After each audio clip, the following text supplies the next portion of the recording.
being investigated and grants being written and rewritten. So I don't know if it would be possible to include your grants in that, or should we just leave those separate?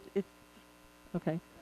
Yeah, that's perfectly fine. Okay. We can just go ahead and include those in it. Okay, so then I would like to amend the main motion to remove number 18, Water Committee Chair appointment, and to include the mayor's report in the discussion of number 9, specifically clarification of grant review process.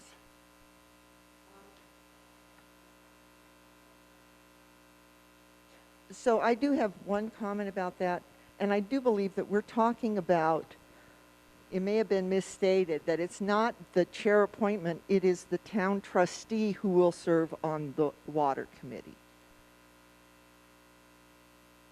Yes. I thought that was another item. No, the other item is the then increasing. Let me. Yeah. Yes. Ms. Ferguson? So I went to make the correction on the tree board and the water advisory water committee, and it did not carry to water advisory. It was supposed to be the board liaison, not the chair. So then I would say instead of removing number 18, that it be revised to say Liaison. advisory water committee board liaison appointment. Second. All right. So all in favor of the amended agenda? Aye. Aye. Opposed? All right. That motion carries. So now we have the approval of the agenda with the changes of including the grant, the mayor's grant report in the grant review process, and number 18 changed to advisory water board liaison appointment. Okay, all in favor? Aye. Aye. Opposed? All right, that motion carries. Next on the agenda is announcements. I would like to do a couple pieces of quick business here in announcements. So I have been in touch with Dana Levesque, and he is happy to work with us for a half-day planning visioning session with the town.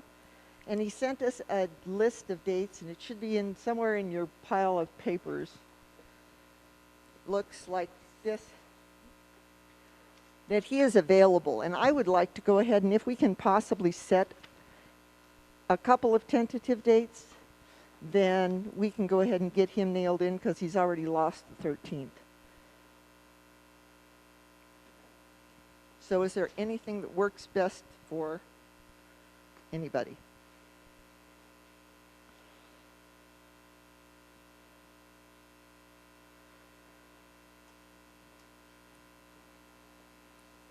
Okay, so then okay, so Mr. Knudsen says he's going to be gone in the middle of the month. So what about the beginning of the month? Say, we could do the 10th. No, we're not going to do the 11th. Right, so we could do the 10th. We could do the 7th.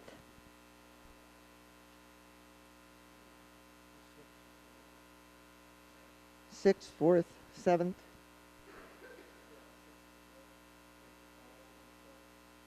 Okay. Okay, how does the 6th of January work for people? I have an appointment in the afternoon. I could do it in the morning.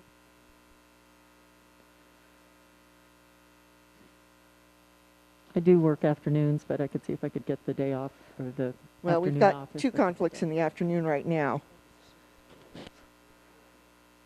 Well, I don't know that we want to do a full day. So, alternatively, the 7th in the morning. Or the other thing, no, that's Kevin Balmer.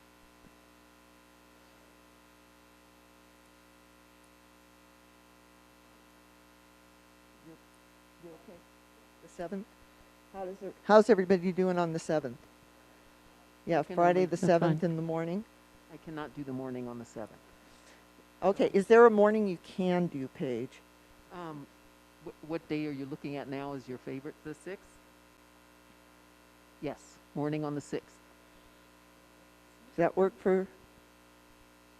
All right, I will tentatively email Dale back and say we would like him on the 6th in the morning.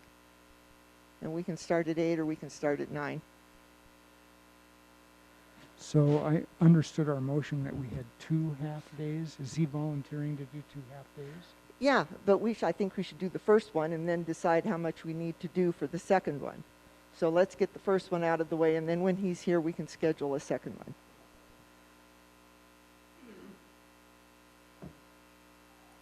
Okay, and then the second is Kevin Baumer has graciously agreed to do a Zoom training for the new members of the board and all the rest of the board who would like to attend. And he is willing, his schedule is pretty free, and he's even willing to do it in the evening, if that would work for people. So Jeff and Paige, do you have a preference, since you are the highest on the agenda here? Are we looking at the first week in January? It can be whatever. He's open.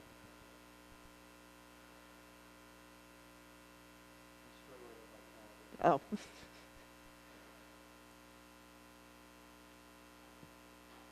I'm fine any evening in January, that first week in January. Okay. Can you hear me okay? Yeah. It won't go off. There's a volume switch on the side.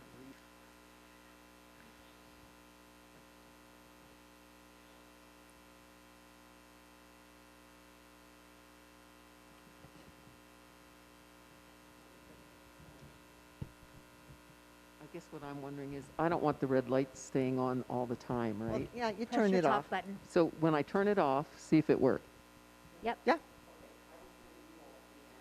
It, so for clarification on how the microphone, the volume on the side is actually for the speaker. The top. That's a Oh. speaker, and so that volume adjusts it. And if you turn your microphone off, then you won't hear the feedback from the other people. Okay.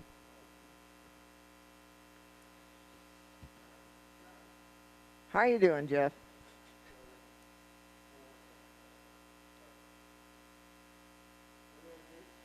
It can be pretty much anything. Paige would prefer the evening. Okay, what days would work for you? January. Yeah, the sooner in January, the better.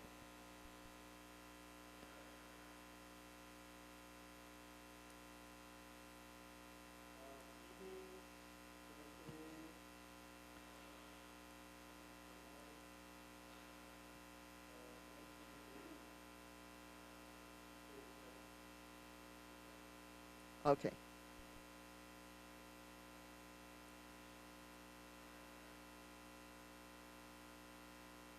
That doesn't sound right. Okay.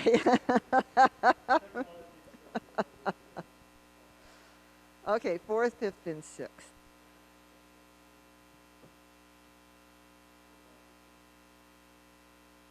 So you are not going to be able to come to the strategic planning session on the 6th in the morning?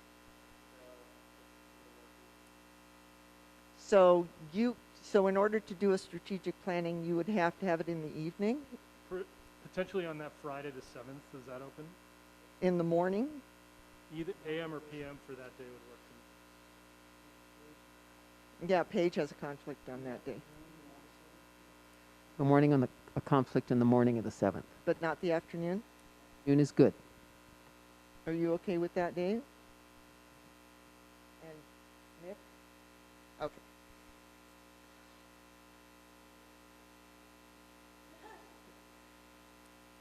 But Tammy works.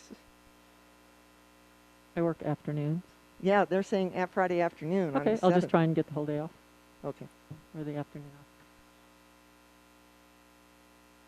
off. Okay.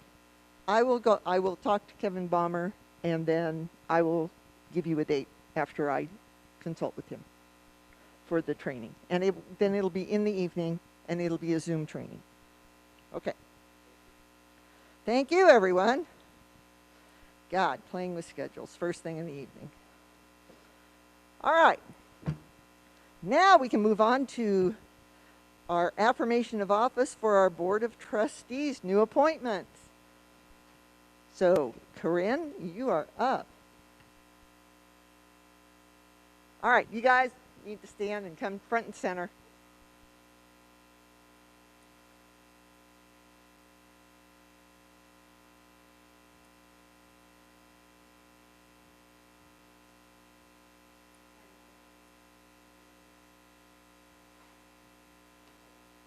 I'll hold it, and then if you'll just repeat after me, yes, you guys can do it together. Please, it's the same affirmation, and then later I'll have one for you to sign in the office of the Board. So, I state your name, I, Jeff Thompson, I, Paige Smith, affirm that I will faithfully support the Constitution of the United States, affirm that I will faithfully support the Constitution of the United States, the Constitution and laws of the State of Colorado, the Constitution and laws of the State of Colorado, and the laws of the Town of Paonia, and the laws of the Town of Paonia, and I will faithfully perform the duties of the office of a member of the Board of Trustees and I will faithfully perform the duties of the office of a member of the Board of Trustees. of the Town. Thank you. Yeah. All right.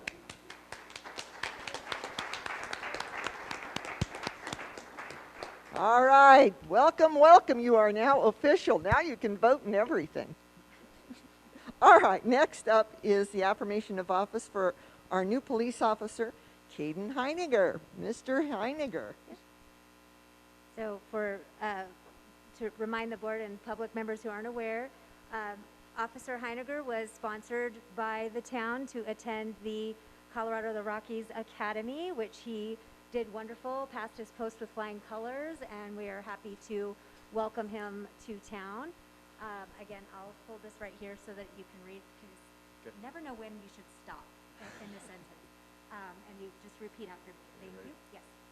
I, Caden Heiniger, I, Caden Heiniger, do affirm that I will faithfully support the Constitution of the United States, do affirm that I will faithfully support the Constitution of the United States, the Constitution and laws of the State of Colorado, the Constitution and laws of the State of Colorado, and the laws of the Town of Paonia, and the laws of the Town of Paonia, and I will faithfully perform the duties of police officer upon which I am about to enter. and I will faithfully perform the duties of a police officer upon which I am about to enter. All right. You can, all right. Welcome to the force, Officer Heidegger. We'll see you on the streets. Hopefully not with you behind us with flashing lights. All right, next item on the agenda is recognition of visitors and guests. I would like to welcome everybody, and we are so pleased to have you here this evening. The board welcomes your comments, questions, and suggestions. To address the board, please raise your hand and wait to be called on. Then come to the podium and state your name and the street on which you live. Make sure the microphone is on. Big gray button has "on" written on it. And you speak directly into it so that everyone in the room and those on YouTube can hear what you have to say. It will help the board to hear and understand your comments if they are clear, concise, and respectful. Please present factual information and keep your statements relevant to the agenda item being discussed. During the public comment period, however, you may address the board on any subject. Until you are asked to speak, please be respectful of those around you and those who have the floor. So, who would like to address the board on something that is not on the agenda this evening? Yes. I cannot see who you are, but come on.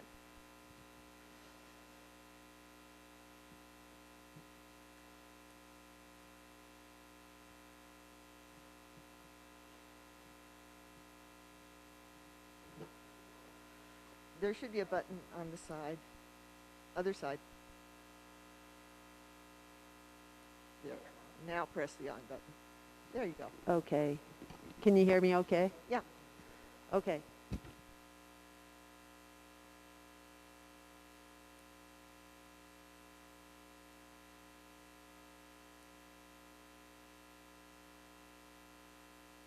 Corinne stated that there were still a lot of unanswered questions about requiring funding levels, poor communication with the county, and a general intent.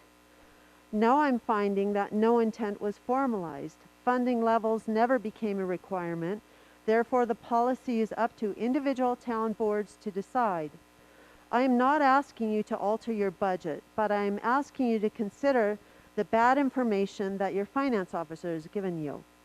I am taking issue with the statements that were made pertaining to the Back the Badge and the public safety budget. Cindy was adamant that Paonia is required to maintain a certain level of town funding per Back the Badge referendum. This can be viewed recently during the October 12th work session. I asked Sheriff Taylor if he knew a funding level required from participating municipalities. He said there were none. He said the county had a handshake agreement with his department to not lower his funding because of Back the Badge, but this didn't pertain to municipalities. He did express his personal opinion to me. I read both county and town Back the Badge resolutions, and nowhere could I find such a requirement. My core request for specific statements revealed that there were none. I am disappointed that the staff hasn't provided the board with accurate and truthful information so that they might make the decisions, the board might make the decisions with openness and transparency in the best interest of the town. The staff's job is to give you good information, and you're the people who decide what to do with it. Thank you. Thank you. Would anyone else? Yes.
So it's not just me. Let's just see.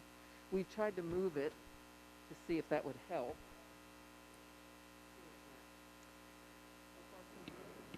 You want me to start over? There, it's on. Governor Polis has rescinded his mask mandate. Do you know that? Delta County does not have a mask mandate. Do you know that?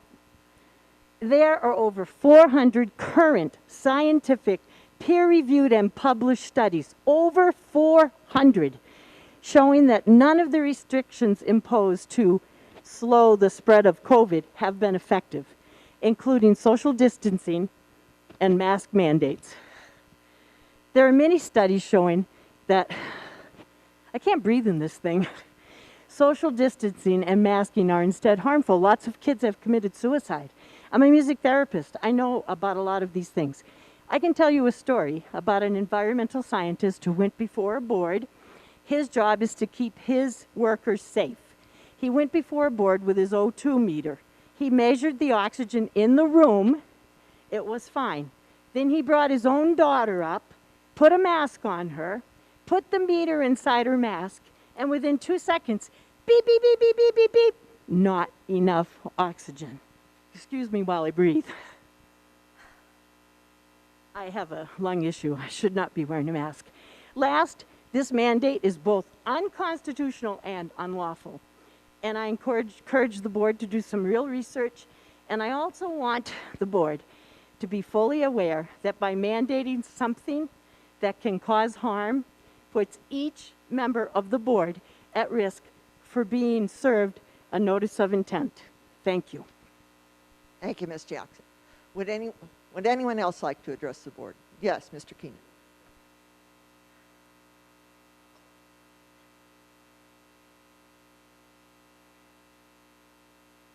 In Boulder County, and our district attorney's office in Boulder County, that describes my relationship with those two agencies for the last 35 years.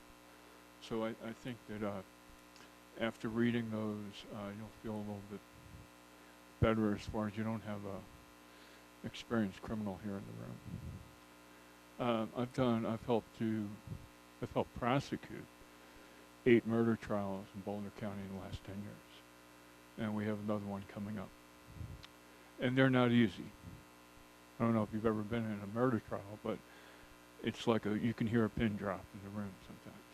And these are not the most pleasant people in the world that you're prosecuting. So on that note, I want to polish my medals a little bit. And I've been in Boulder, I've been in Paonia every single day this year. This is my water usage. And this has some relevance, I think, for what we need to do, some ideas for our water. In May, I used 11,000 gallons. June, I used 44,000 gallons. That was when we were really, really dry. Then it goes down significantly. Next month, 21,000, 10,000. September, 904. November, I decided to be a stinky boy, 210 gallons. And I haven't been to the hot springs. So this is November, I decided I'm going to see just how low I can make it. But I was there every day. So I just want to show that as an example. My neighbors would say, he's been there every day. We can limit our usage when need be. And I think that since we have existing canals in town for the irrigation ditches, especially the Stewart ditch, from what I'm being told, we should make it a little bit more transparent if town residents want to use that irrigation water, how to get onto that, because I would much rather be using irrigation water in June when I use 44,000 gallons, as you would too, because the plants don't need to have drinking water. And I'm not growing marijuana in the towns, in the premises, so marijuana can require a lot of water. This is just basic usage in the month of June when we had a lot of dry conditions. Another thing that I would like the town to be aware of, and I've known the Polis family, Jared's family, for 20 years. I rented them some of their first data center space when the internet started getting going. And Jared, when he was our congressman in Boulder for 10 years, he started a blockchain caucus in the United States Congress with a Republican congressman from South Carolina. Now we have Jared as our governor. If you Google Colorado blockchain water usage, you're going to see that the state is doing a lot of work incorporating in blockchain. Now, a lot of you folks might say, well, what's blockchain? You all have heard of Bitcoin. The architecture behind Bitcoin is blockchain. I don't like the word blockchain. I would much rather us get accustomed to, and you'll see it in some of the state documents. We're trying to omit the blockchain description. I prefer, and others prefer, distributed ledger. That's a much clearer explanation as to what this technology is all about. We're at the cusp of Web 3.0. And Kimball Musk, who has a fantastic restaurant in downtown Boulder, we just had a great discussion on Twitter about using the 3.0 and the DAO for philanthropy purposes, because it solves one of the big problems of you can track where your money's going, you can track the results. But for this town's water issues with 31 springs that you're trying to figure out who owns what and where is it all going and all this and how are we going to save water, the distributed ledger technology is where we need to go. And I know that Corinne's already studying it because she already told me she's studying it. But all of us need to be aware of this. We have a real deep internet community here in town. And there's a lot of people that will help us. And this is brand new, cutting edge. 3.0 is brand new. It's just starting. So thank you very much. And I wish Paige and Jeff some enjoyable times on the board. Thank you very much, Steve. Would anyone else like to address the board on something that is not on the agenda? Yes.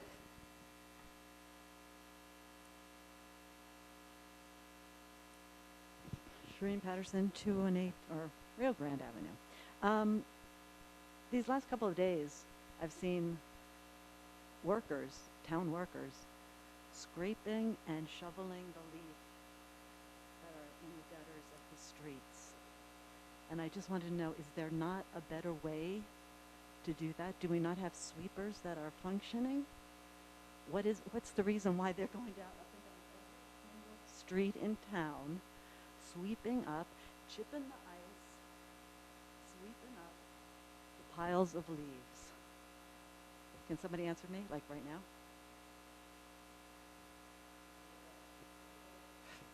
You may address this when in the town administrator's report. Thank you for bringing that to our attention. Okay, but is there a sweeper? Is there equipment? We'll address it in the town administrator's report. Okay, I thought we Thank you. spent a whole lot last year updating and upgrading. Thank you, Ms. Patterson. Anyone else? All right. Let's move on to staff reports. Ms. Ferguson? I've included in the packet an updated administrator's report, and to answer that question, yes, we do have a leaf vac, which operates well, but it has a short arm, and so in an effort to clear out the gutters and debris in the gutters, we have a staff member who is manually cleaning out the gutters, and then they run the leaf vac. Yes. So yes, we do have employees who manually scrape out and remove leaves and debris from the gutters and around, especially around vehicles, because the leaf vac can't get into onto streets that have vehicles parked on the sides. So. All right. Questions for the town administrator from the board? Yes, Ms. Mick. So I do have a couple of questions. One of them, I don't know if we're discussing this tonight, the treasurer's posting. The posting doesn't match the state statute, so I was just wondering what the reason was for this long list of responsibilities, because it sounds like a full-time job. Did we ever get a description of what former Treasurer King's duties were? That is a list of what former Treasurer King's duties were, and the direction of the board at the meeting was that staff prepare what that list was and publish it in that fashion. That's I worked with the town attorney, and that's what we did. Okay. And then do you have any update on the JDS hydro report? We continued to give them the monthly numbers, and the information that they provided at the time was that they anticipated an updated evaluation early in 2022. I believe they said February or March at the latest. Okay, so they are getting the data they need from both plants. Yes, Is that they are. correct? Okay. Madam Mayor? I don't know how far this is going to go, but this is some documentation from the state that that plant is not running.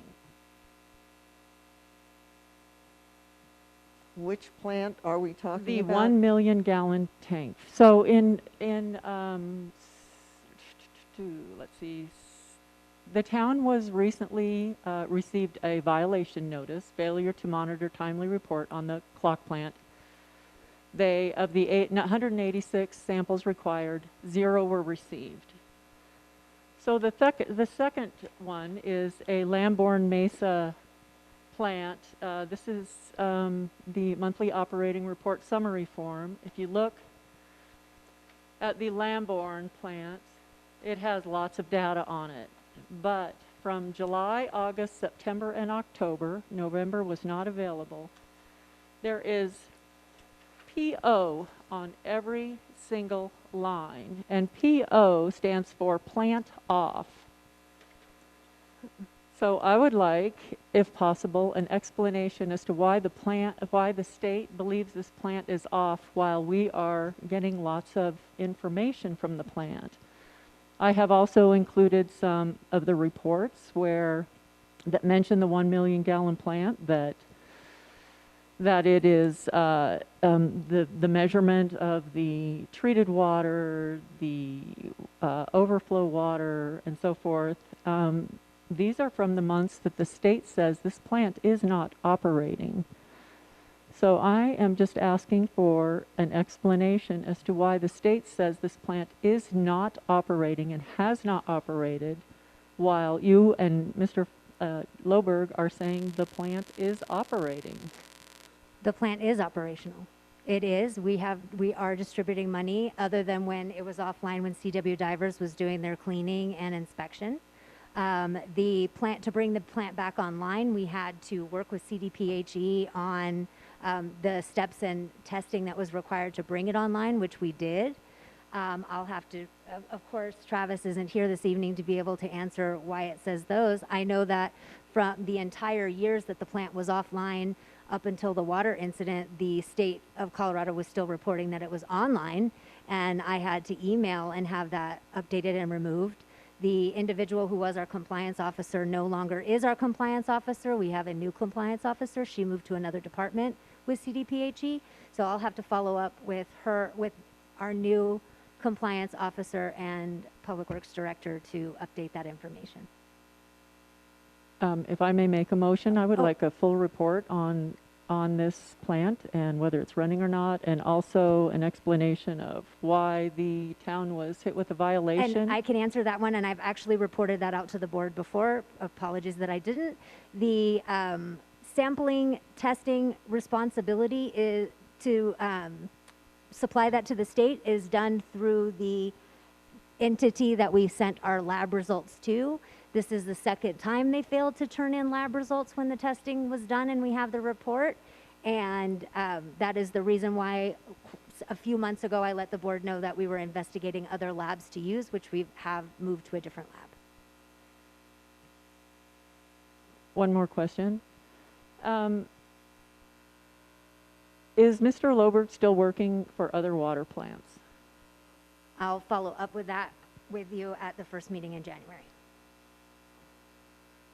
Because I did find that Colby Domestic Water was just hit with an administrative penalty assessment of $8,102. Their ORC is Travis Loberg, and that is in Cedar Edge. That's all. Okay. And I don't think it's appropriate to talk about anything that Travis has involvement in water companies or any other districts or entities that are not the town, other than the employment status, which we'll update after the beginning of the year. So did you want to continue with your motion, Ms. Mick? Yes, I would like to make a motion that we have a report on the water plant and some documentation that it is operating from the state. Okay. So by the first meeting in all January. right. So there is, each of you got a thing to write out your motions. Partially, that is to make sure that the motion is worded correctly and that it does get in the minutes correctly, especially since the usual person who takes our minutes is not here tonight. And also, you know, the board has had a tendency to do a motion and then do a whole justification for the motion in the motion, which makes it very confusing.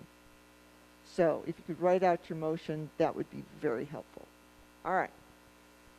So my understanding is that you would like a full report on the 1 million gallon tank and what is going on with it at the first meeting in January. Is that correct, Ms. Mack? Yes. Okay. Could I get a second on that motion? Thank you. Second. Discussion from the board? All right, seeing none. Anything from the public? All right, seeing none. We have a motion to request a report on the 1 million gallon tank and why the state CDPHE says it's offline by the first meeting in January. All in favor? Aye. Aye. Opposed? All right, that motion carries. Thank you very much. Mayor, may I have a copy of the documentation so I have a reference? Yes. Thank you.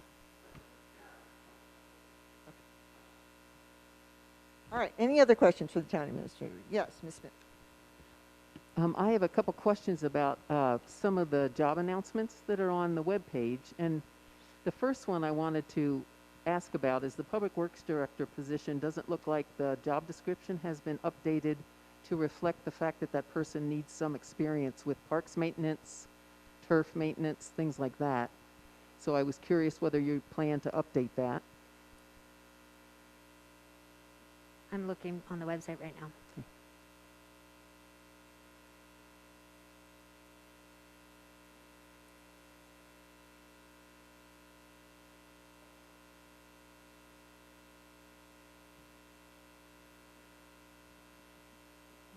This job description is for a general laborer position. It's not the department head.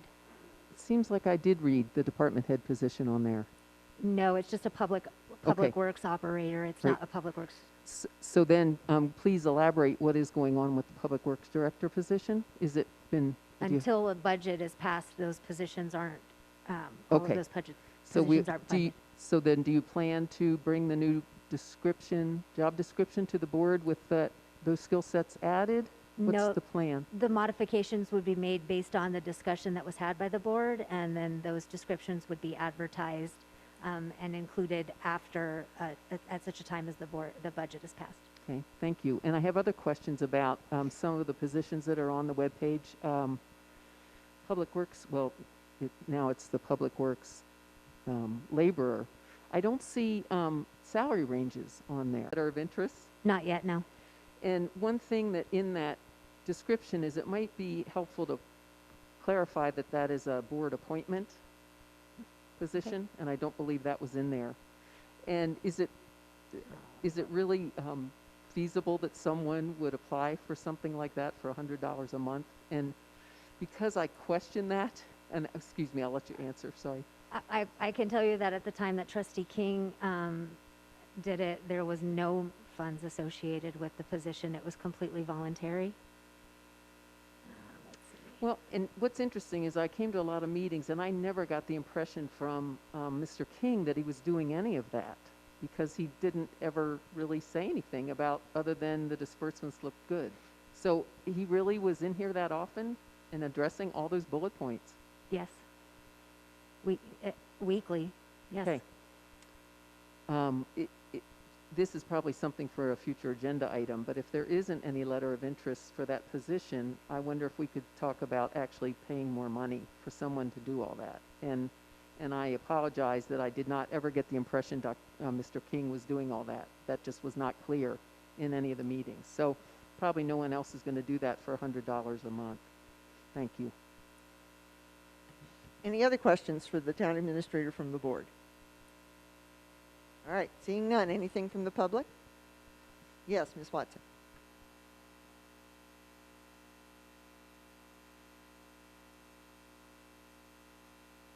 Just to clarify, I asked during a finance committee meeting if Ross King was fulfilling all his statutory duties, and I was told, oh yes, he is.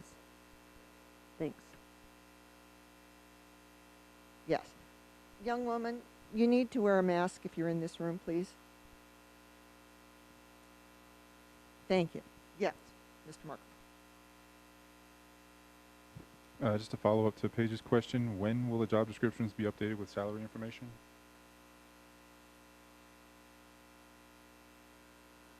Probably by the end of this week. Okay, and where can I find them on the website? I'm trying to look and see what you guys are talking about. I can't find it. Under forms, it has forms, permit applications, employment opportunities, boards and commissions, volunteers. It's an employment. Forms, permits, and applications. Forms to employment opportunities. Employment, application forms. Okay, cool, that was easy, thanks. Anything else from the public? All right, seeing none. Let's move on to the finance report. Ms. Jones?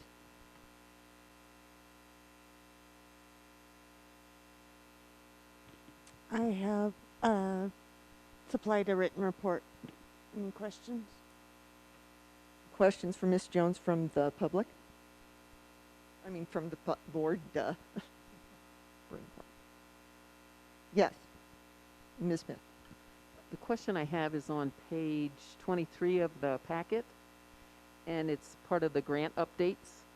And I notice in the asset inventory section where you talk about invoices to be paid, there are only 2 invoices provided, $1,027 and $1,556, and remaining amount $15,000. So I just wondered, are there some other invoices that you have paid that just didn't get included in that description?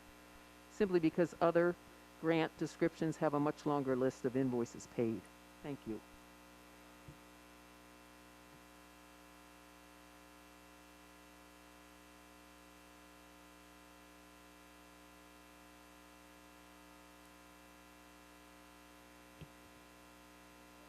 I'll have to look into that. I don't have that answer available. Thank you. And just for clarification, that was the Tier 1 grant for the DOLA for asset inventory and mapping. Thank you.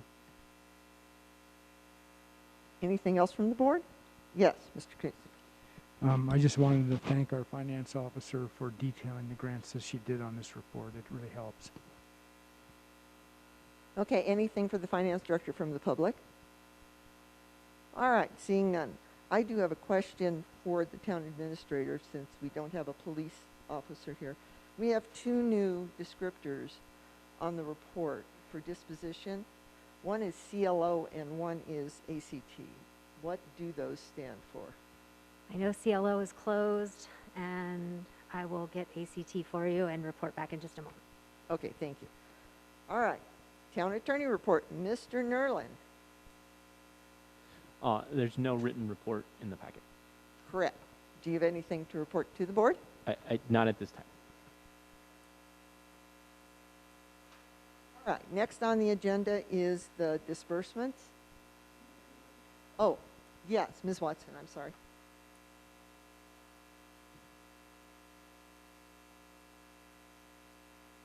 I wanted to comment on the police report. There's a lot of people in the room, so tonight's a good night. There's a wildlife incident on there. It was quite a while ago, but a deer tried to jump over a neighbor's fence that was 4 foot tall, and it had a separate strand of wire. Its leg got caught in it, and it hung there all night, and the police had to come and euthanize it in the morning. I just wanted to remind people of all the deer in town and the need to really be careful when you're driving on 2nd Street. It's gruesome when you see these things happening right in front of our homes because people are being careless. So thank you. Thank you. Yes. So common sense should have prevailed. ACT means active. It's still an active open case. All right, thank you. All right, now moving on to disbursements. Can I get a motion, please? Madam Mayor, I'd like to make a motion that we approve accounts payable in the amount of $69,708.17. Schedule the Norris payment retirement for December 26th at $1,680. Approve the Chase credit card in the amount of $2,356.72. And approve a payment to Amazon of $59.33. And that we approve transfer to payroll, a transfer from ops, and a payroll direct deposit of $17,558.71, and payroll taxes of $7,323.01. Can I have a second? Second. Questions on disbursements from the board? Yes, Ms. Smith? I have a question about the $7,206 expense to SGM at the 2 million gallon tank recoding. So I'm very confused about where we are with that 2 million gallon tank. Are we in engineering, sampling? And it would be wonderful if we could get a explanation of what's going on up there right now.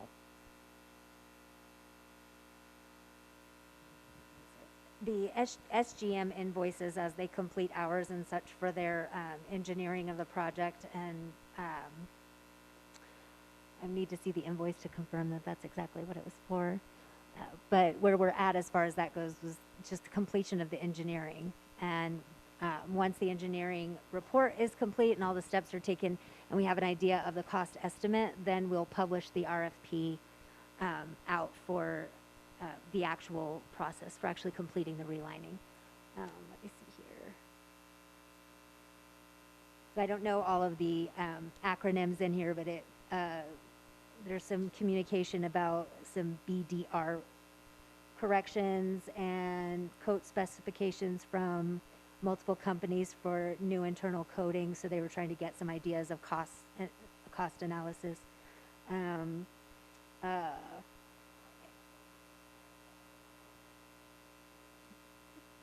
There's some follow-up in here about talking to environmental groups and the landfill about anything that has to do with the lead removal and remediation, the lead removal plan, and cost implications, things like that.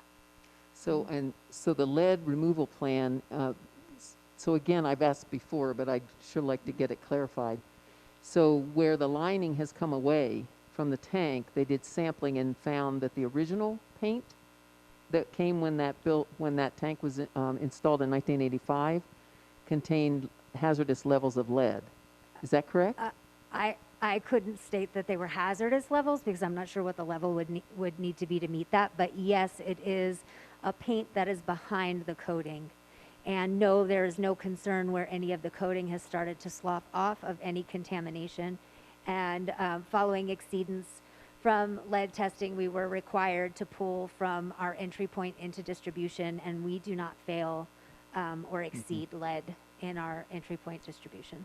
So part of the engineering would be all that lining has to be removed from the ceiling, the floors, and the walls, and then the paint is actually going to have to be physically removed. Yes. And that could be through abrasion, some kind of sanding, or chemical? Yes, Do you know- interior and exterior. And we don't have an exact determination on which methodology would be used. That's part of this process that they're working through right now. And you have to do the exterior now as well? Is that because of fear of it entering the environment? Is the paint chipping, so it's going to enter the environment? The paint does chip, yes. It's not required that you do it at the same time, but we would have to take the tank offline and empty it even to do any lead removal from the exterior. So if we have it drained and emptied, it just makes sense to do it all at once and get it out of the realm of possibility. Okay, that's going to be very expensive. Yes. Thank you. Okay, any other questions from the board? All right, seeing none. Anything from the public? Yes, Ms. Kendall.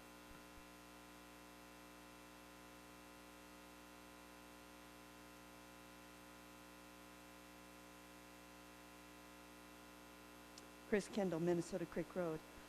I have some questions. I'm concerned. Oh, sorry. I have some questions. I've been asking for some invoices the last couple of months and watching them. And I have major concerns on some of them. And I don't feel like the Roop excavating tickets give us enough information. And I think this is something that we should all be aware of. Like one ticket I'm looking at, it says the 2nd Street sewer main repair. Well, 2nd Street starts out here at the edge of town and goes clear to the other edge of town. So in 2 weeks, month, 10 years, something happens, you can't go back. You can't say that it needs to be like, say between Main and Grand is where the 2nd Street repair was done. Does that make sense? That should be on your invoices. Something else that it really bothers me is that Roop excavating on the one invoice on 11/8, they charged $500 mobilization. On the next 3 repairs within a week, They charge $250 for each mobilization. That, for somebody that's making $7,000 a month off of the town, I think that's a little much. My husband's, we've been in contracting forever, and I know a lot of them do mobilization fees, but we have contracts with companies and we don't charge them. And if you're gonna work with somebody on and on and on, you should give them a break on the mobilization. Also, something else, I would like to see more, like I did pull an Southwest Systems invoice also, and he does like I do on invoices. He put down that, and that was something else I had a question on too, but he itemizes it. He says, we jet cleaned an 8-inch sewer line from 2nd Street up to Lamburn Avenue.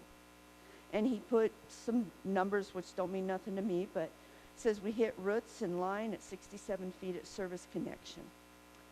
You know, that's something I would like to see on all invoices for any excavation, anything, whether it's vests, whatever you buy. Like, okay, we have 8 hours of a track hoe. What did that track hoe do for 8 hours? We have 8 hours trucking, exporting and importing material. Well, how many loads did they haul? Where did they haul it to? 12 hours labor. What were they fixing? Was it, we were doing taps, we pulled pipe, we bedded pipe? What did we do? We have 8 hours track hoe. What did they do? We have 8 hours skid steer. We have, you know, and I would like to see explanations on what they did. Number one, because I won't remember, you won't remember. I have people that call us and that we put in their line 10 years ago. What size of water line did you put in for us? I don't remember. That was 10 years ago.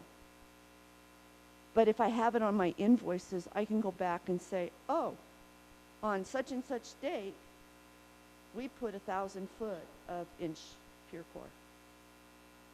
Does that jive? You know, and so that's what I would like to see more of, because you guys are spending, I mean, it's money that the town is spending, and it's not, it's everybody's money. And those are questions I have. Also, I would like to see something on this, the Southwest one kind of baffles me, and if you guys have any questions you would like to talk to me later in private, that's fine, because I'm willing to talk to you, you know that. Also, on the Roop one, something that bothers me on that 2nd Street repair, when they initially did the repair, they did no jumping jack. They did no pounding of the, when they were putting it in. And it needed, we're gonna have a sinkhole up there. Because, yeah, they did 2 hours on this next one when they prepped for the asphalt, but you should prep that in layers as you're putting it in. Whether it's 6-inch, 12-inch layers, that should be tamped. And so those are things that we need to watch. And then I have a question on Southwest Systems. I really liked his detail. A couple things, though, I had a question for was they located a service connection on 1219 2nd Street. Now, anytime we've had to do sewer work for anybody in town, the people that own the property have to pay for this. So why is the town paying for this one? Was it, you know, those are questions I have. But I like, the only thing I could see different on the Southwest ones is he needs to put like located service, or they went 67 feet from, but he didn't put from where. Does that make sense? On what I'm saying? Because then when somebody comes in and asks Cindy or Corinne or whoever, when they come back, oh, well, like Travis like that one night on the sewer repair, I mean, it had only been a week or two, and it's like, I don't know how many taps we did, whether it was 2, 3. Oh, by the way, because we have other things to think about. Because once we do the job, we're done. And you walk away from it. And so if it's on paper, then it doesn't matter who asks those questions, they can be answered. And it'll be there in paper when Cindy's not there, or Corinne's not there, or Travis, or whoever comes in. Candy can look it up, whatever. Does that sound like I'm asking too much? And that's something that the board should be looking at when they do these to pay for your disbursements. Because to me, I mean, I could have a track hoe there for say 8 hours and it didn't move a lick, but I had it there and I'm charging you for it. That's not right either. So I appreciate your time. Thank you. Thank you very much, Chris. Mayor. Anyone else? Yes. Ms. I Ferguson. can't answer the question about the sewer line at 1219 Second Street. It's a Okay. vacant land that was, lot that was stubbed out prior to our existing Public Works Director, and there was not a location that we could find mapped and identified. So we needed to find where we stubbed out so that they can develop that lot. Perfect. But like I'm saying, I wasn't really wanting Right. to answer. I just wanted to let you know I did know, No. I could tell you that. But, so. but if it was on the paper, Right. like when I look at it or anybody else, they know. Right. Well, and of course, Yeah. the contractor didn't know why they were stubbing it out. But we Exactly. But, Yeah. but the locations, and even if you guys go in and write notes on them afterwards, like that was a vacant lot, then that answers the question down the road. Thank you, Corinne. All right, thank you. Anyone else from the public? Yeah, Ms. Patterson. Christina Patterson, Price Road. I'm just wondering about this COVID reimbursable grant for the bees. What is that? I was just wondering, honeybees juice. I'd never heard of that before. Is that a in-town juice bar, or what do they do? It's not a juice bar. It's located inside Seven Trees. Oh, and what's the nature of the business? Oh. I don't know what the nature of the Okay. business is. I know that So they you- are an active business that met all the requirements and is located inside the Seven Trees location. Separate from Seven Trees? 'Cause Yes. Seven Trees already received that. Correct. COVID. Okay. And where is the location of the $210 Christmas wreath? They're all three outside of Town Hall. Great. Thanks. Anything else? Yes, Ms. Watts.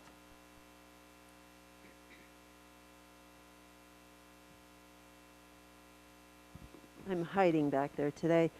I was just wondering what the charge on the visa on 10/26 for Rio Bravo was. That was dinner for when Dana Lavick was here for the board meeting. Okay, thank you. Anything else? All right, we have a motion and a second to accept disbursements. All in favor? Aye. Aye. Aye. Opposed? All right, that motion passes. Next, we have disbursements through December 2021 to be reviewed first meeting in 2022. Corinne, could you explain this so that everybody on the board understands what we're actually doing? Okay. We pay disbursements following each board meeting in December because we only have one board meeting because of the holiday. We do an annual approval of the board to pay the disbursements throughout the year, the end of the year.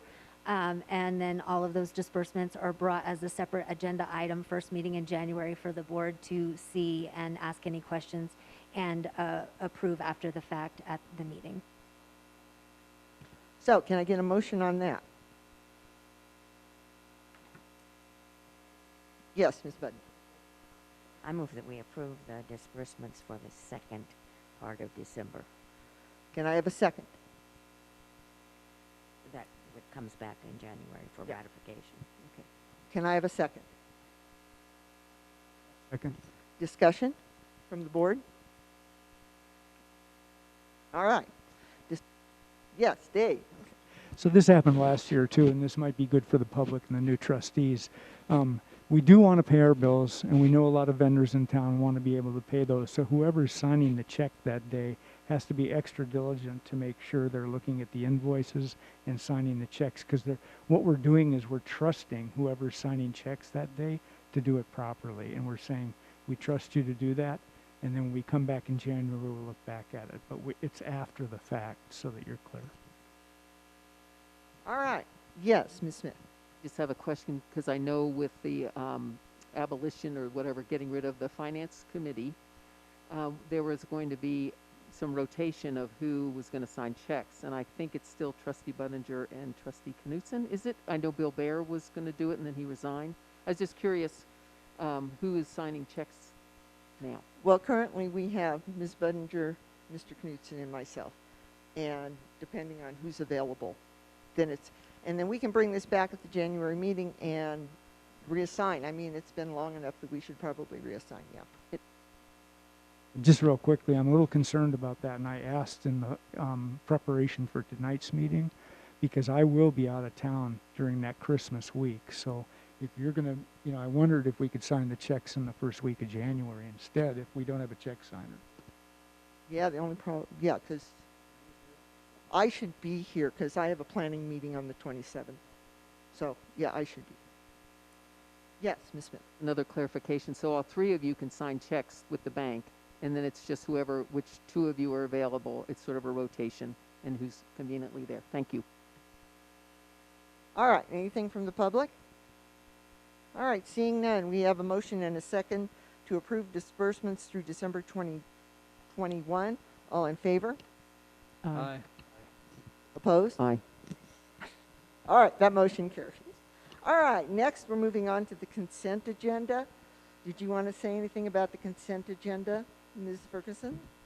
I did want to give a little bit of an explanation for our new trustees on liquor license renewals. So typically on consent agenda, we include anything that's a regular business other than disbursements. Most communities include disbursements also on consent agenda, but because we tend to like to look at them and talk about them, we don't. But what typically you will see on consent agenda are minutes for regular meetings, special meeting minutes, and standard liquor license changes or renewals. The reason is because these typically are annual renewals and there's no issue. If there was an issue, it would be noted or separated. So included on tonight is a liquor license renewal, standard license renewal for the Blue Sage Center of the Arts. They hold an arts license and are required to, every license is required to renew annually.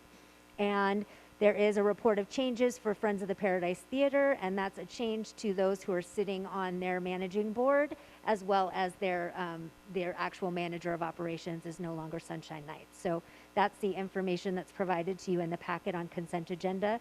Consent agenda is one motion instead of each one being an individual agenda item with a motion. Of course, if there's any questions about anything on consent agenda, you can ask those questions. And if there's ever anything on consent agenda that you have a concern with and would like to have a separate discussion, you can make a motion to move it off of consent agenda and it will go directly under consent agenda for immediate follow-up after you approve consent agenda. And I said that a lot, consent agenda. Thank you. All right. Can I get a motion to approve the consent agenda? I'd like to move that we approve the consent agenda. Can I have a second? Second. Discussion from the board? Yes. On the, let's see, I'm sorry, I had to print out the meeting minutes from the 23rd. So I don't know what page it is in the packet, but it's page 3 of the 5-page minutes. And you're going to laugh. But let's see, the second to the last bullet under public comment, Paige Smith made comment regarding how the budget numbers have been changing, and it says consistently, and I actually said constantly. So noted. All right. All right. Any other comments from the board? From the public? All right, seeing none, we have a motion and a second to accept the consent agenda. All in favor? Aye. Opposed? All right, that motion carries. Next, we have the public hearing for the liquor license. All right, I am opening the public hearing.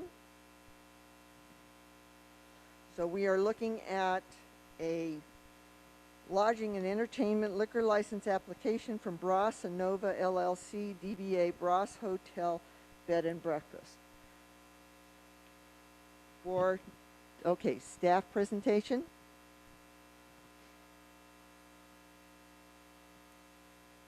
Apologies, one moment.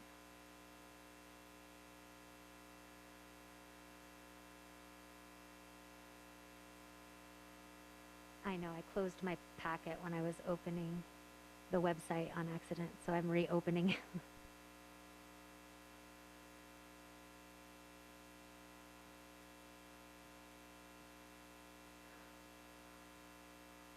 So apologies. I can tell you that we've come before the board on different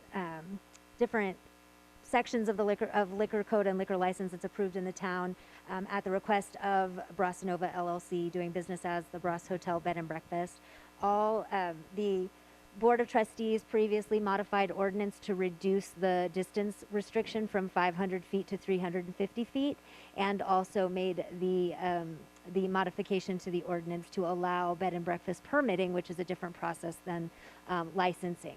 In the meantime, as presented by the applicants previously, they have decided to move in the direction of a lodging and entertainment license. Included in the packet is the basis for that type of a license and what their statutory requirement is to be classified. They do meet that, being that the primary source of their income for their business is that of a lodging facility that has offers overnight rooms as the bed and breakfast. All of the requirements have been met, and they have all documents submitted to the state, as they have requested a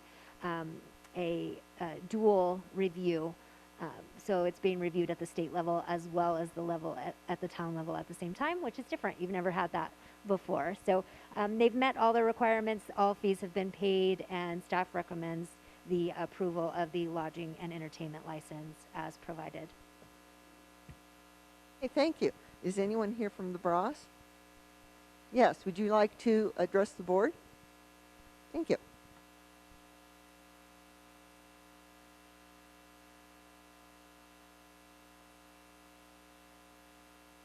Push the big gray button.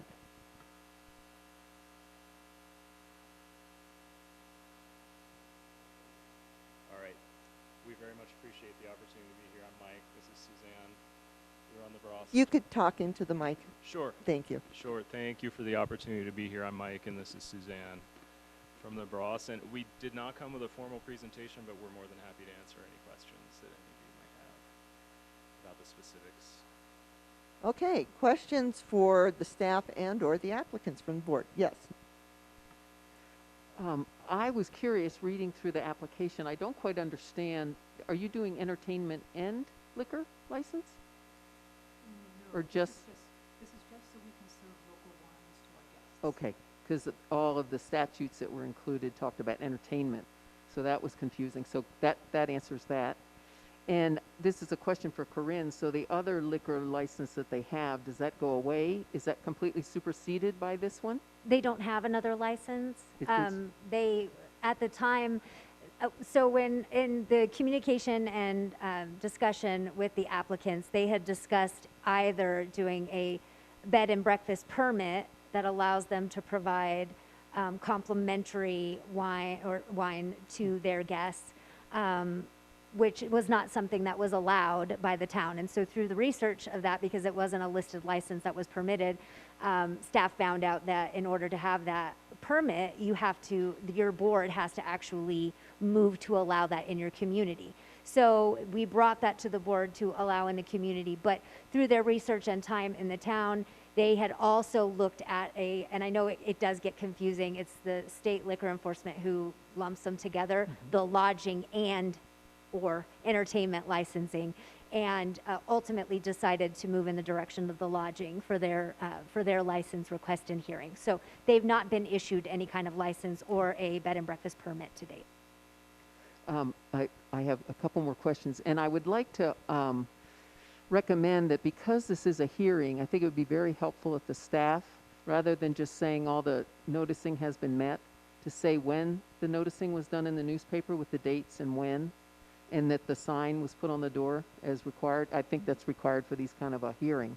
And in this case, it doesn't sound like any of the neighbors had to be notified of this. They were notified, and the notice was in the newspaper November 24th and the following week Okay, as well. that would be very helpful to know, because everything I read just brought questions to my mind, just because it's a formal hearing, and I think it's important for the trustees to know what steps you had to go through. So now my next question is, did any of the residents have any issues?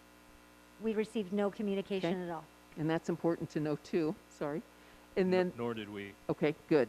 To me, that would be part of this packet, that you did that and no one had any issues. I think that's important to be sure you include in a hearing packet like this. And the last question I have is the permit application itself. I'm just new to this. It's so new licenses checked as well as new concurrent. And I wasn't sure what that meant. The concurrent is the dual review at the state and the town level. Okay, thank you. I think that's it for me. Thank you.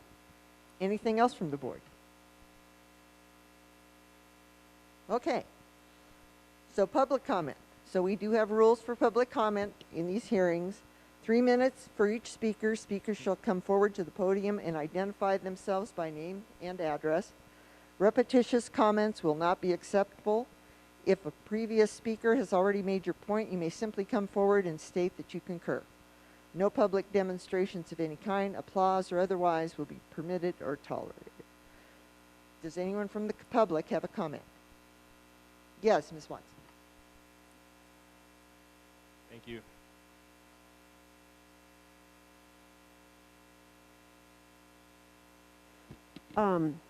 Suzanne Watson.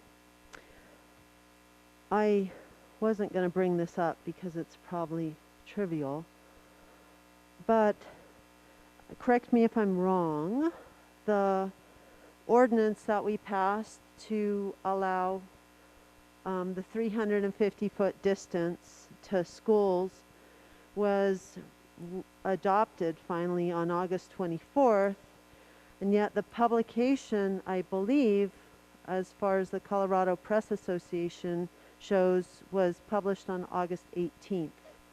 And technically, the ordinance has to be published after the adoption. So it's a little housekeeping issue. I don't know, maybe it's not significant enough to do anything about, but I just wanted to bring that to your attention. We've got to cross our T's and dot our I's as a town. Thanks. Thank you, Ms. Watson. Anyone else? All right, seeing none, I am going to go ahead and I'm going to make one more call to the board, make sure that you don't have any more questions or comments. All right, I'm going to close this hearing. All right, board, it's our turn for deliberation. Any comments, suggestions, motions? Yes, Ms. Smith. Just to say, I would make a motion to approve this license. Okay, do I have a second? Further discussion from the board? All right, seeing none, all in favor? Aye. Opposed? All right, that motion carries. Congratulations, you have been approved. All right, now we're going to move on to unfinished business. First item on that is Ordinance 2021-09, Outdoor Lighting Regulations, first read. This has been before the board several times. Would you like to say anything more, Aaron, than what you have already said to date?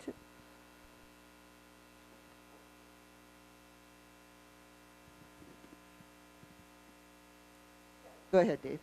First of all, I wanted to congratulate Aaron. He has been named the head of the Colorado chapter of the Dark Skies for the entire state. So thank you, Aaron, for your service for that. Thank you.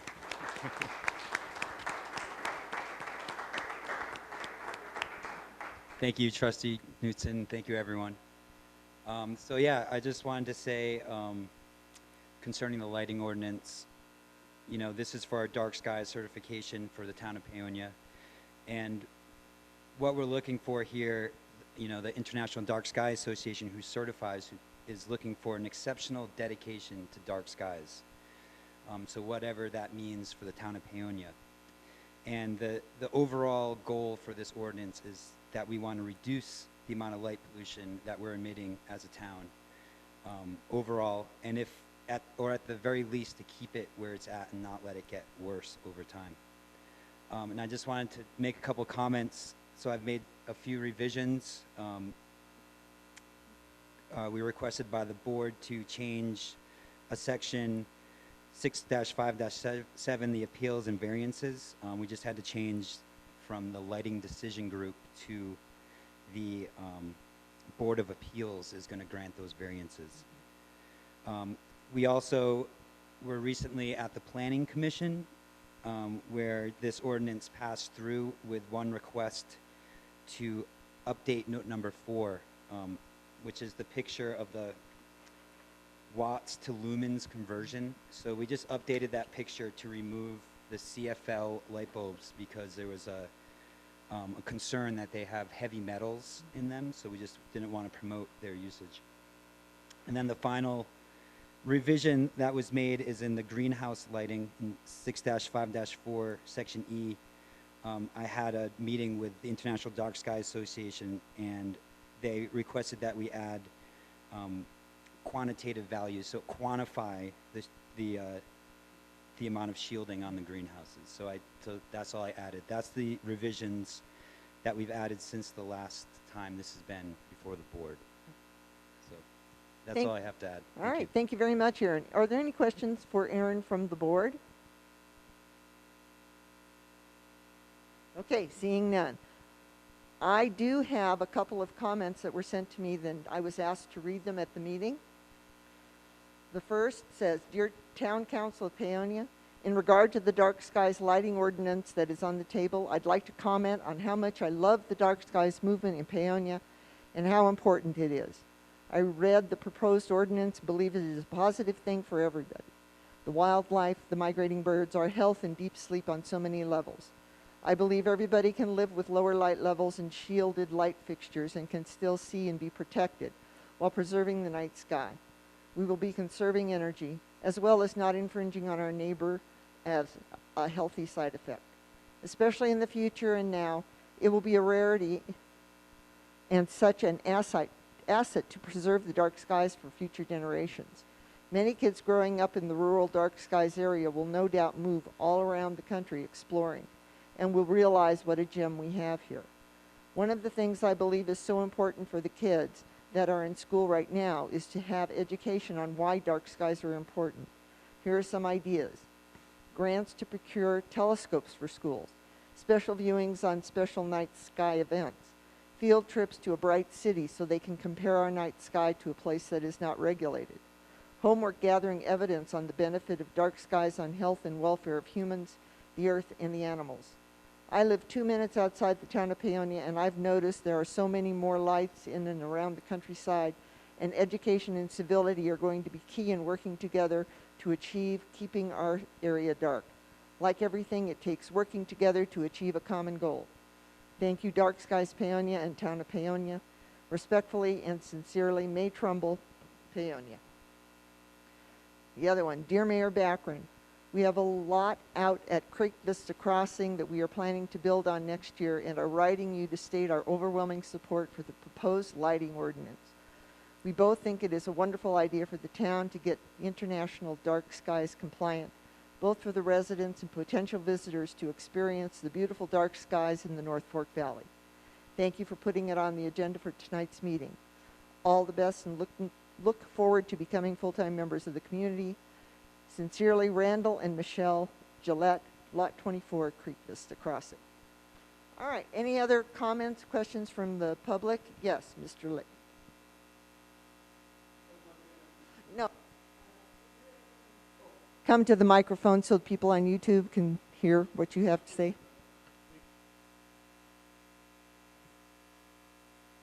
I think it's a fantastic initiative, and I'd like to ask this gentleman representing the dark sky of Paonia if you've done anything to get people aware of the Starlink project, and which you're familiar with, I'm sure, with the low orbit satellites. I'm a big believer in internet access for everyone, but I am a little bit concerned about this. So I'd like to learn a little bit more about it, and you can tell the whole community. Thank you. Thank you, Mr. Keenan. So that comment is regarding Starlink, and so what's going on with Starlink is these satellite mega constellations that are being launched into low Earth orbit by, that's Elon Musk's company who's doing Starlink, but there's a number of companies launching these satellites. There's a projection that there's going to be over 100,000 of these satellites released by 2030. This is going to be devastating for our night skies. It's going to create sky glow everywhere on the planet that is going to essentially take away our darkness. So we are really, this is really a major issue with the satellites. It has a benefit in that we're getting recognition for dark skies on not only the national level, but the international level. The UN has put out a report on the satellite mega constellations and to ask for a moratorium for these to be launched. So yeah, I mean, this is a huge problem, and it's really ramping up quickly as we speak. And at the same time, we're hoping to come together as a dark sky community and be able to put the moratorium and set regulations in place so that we can keep our sky. Do I see solutions is the question. Well, I think we're kind of off topic at this point. So let's bring it back to the dark skies ordinance. Any other comments from the public on dark skies ordinance? Yes, Ms. Watts. Oh, I'm sorry. Go ahead. Hi, great to address all of you. I'm Kay Howe. I live at 103 Doris on the corner of First and Doris. I'm really grateful for the change in the lighting because my bedroom is affected by that light, and shielding would be great. That would really be a wonderful thing too, because I so appreciate the night sky.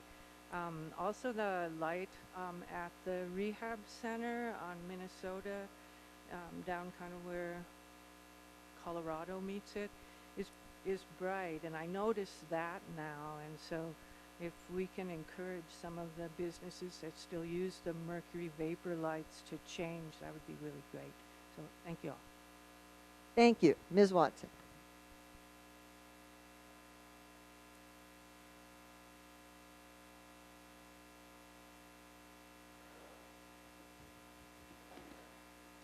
So I want to compliment Aaron on his earnestness, his patience, and his vision with this, moving forward with the dark skies. I'm in support of, darkened, that darkened night environment. Although I have strong feelings about the street lights and the height of them, I don't see anything in this ordinance about bringing them a little bit lower as we bring things more into compliance, because they're so high, they're taller than a two-story house. And do we really need to light up people's second stories through the windows? I was kind of curious, bringing things into compliance in 10 years is a little bit funny, existing lights, because how do you even know if a bulb has burned out? I have a neighbor with a very bright LED light that shines, it's pointed like across 1 block away. And neighbors have complained to this person, and he actually did change the bulbs into a more orange bulb, but then they changed back to the blue bulbs. How do you know when people's bulbs burn out? I mean, you just have no way of knowing if people's bulbs burn out and if they replace them with new bulbs. So there's some little areas in here that, oh, I don't know. Maybe it's not important. And hopefully everybody will be respectful of each other with time. But I was just wondering if there's some way to have like a nuisance ordinance in our code, just like barking dogs or any other overt nuisance, that it could be handled a little bit more simply than making all these lighting requirements. That being said, I have questions for the staff pertaining to this ordinance. I'd like to know where the lighting ordinance is going to be placed in the municipal code. I don't see a lot of work that went into it from the Planning Commission. I was kind of hoping it would be looked at a little bit more carefully. But in the absence of that, where is this going to be placed in the code? Chapter 6, Article 5. Okay, what is Chapter 6 in the code? I don't know if all of you want to look. Is it business regulations, marijuana, and liquor? It generally deals with regulations, yes, ma'am. Okay, so this is not a zoning thing. You're telling people what they can and can't do with their private property.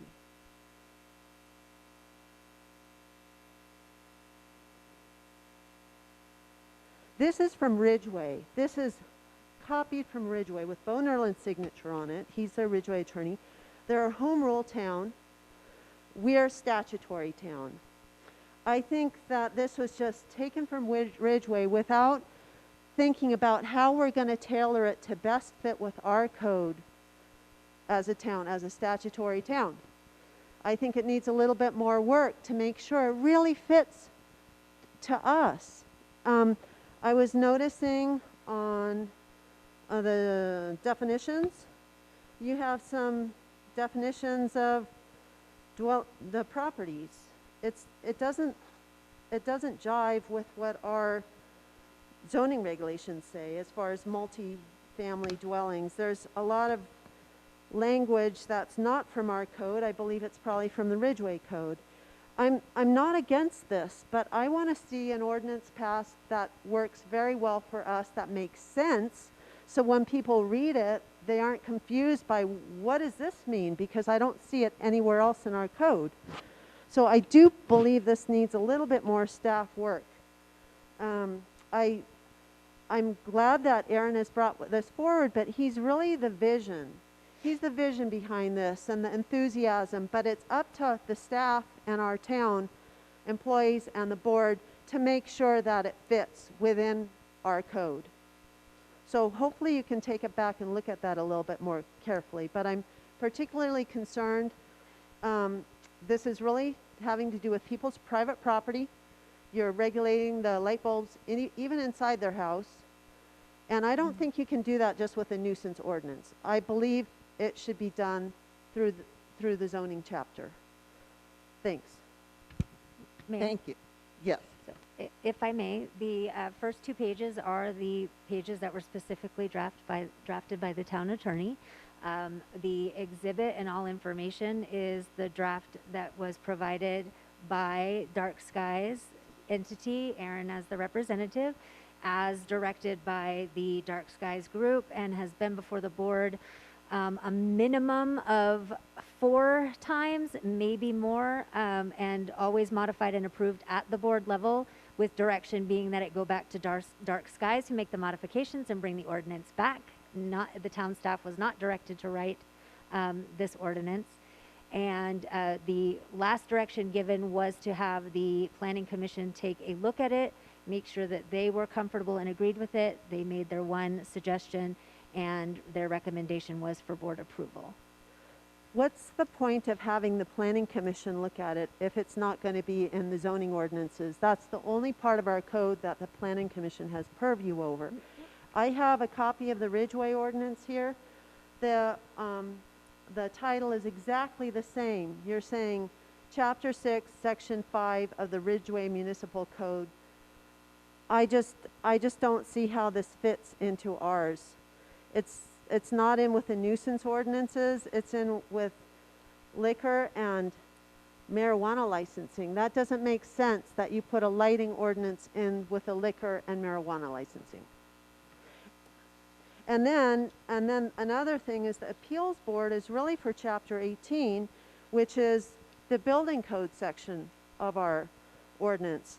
The zoning board of adjustment, which is combined with the appeals board, would have purview over Chapter 16 and the due process that's afforded through the zoning regulations.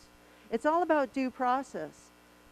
You know, making sure people have a right to be heard if they have issues. So if this was going to be put in the zoning chapter, you might want to call it the Board of Adjustment. Board of Adjustment, Board of Appeals. You know, give it the full title. Thanks. Okay, anything else from the public? Yes. Mr. Keenan, you've already spoken once on this subject. Thank you. All right. Can I get a motion then?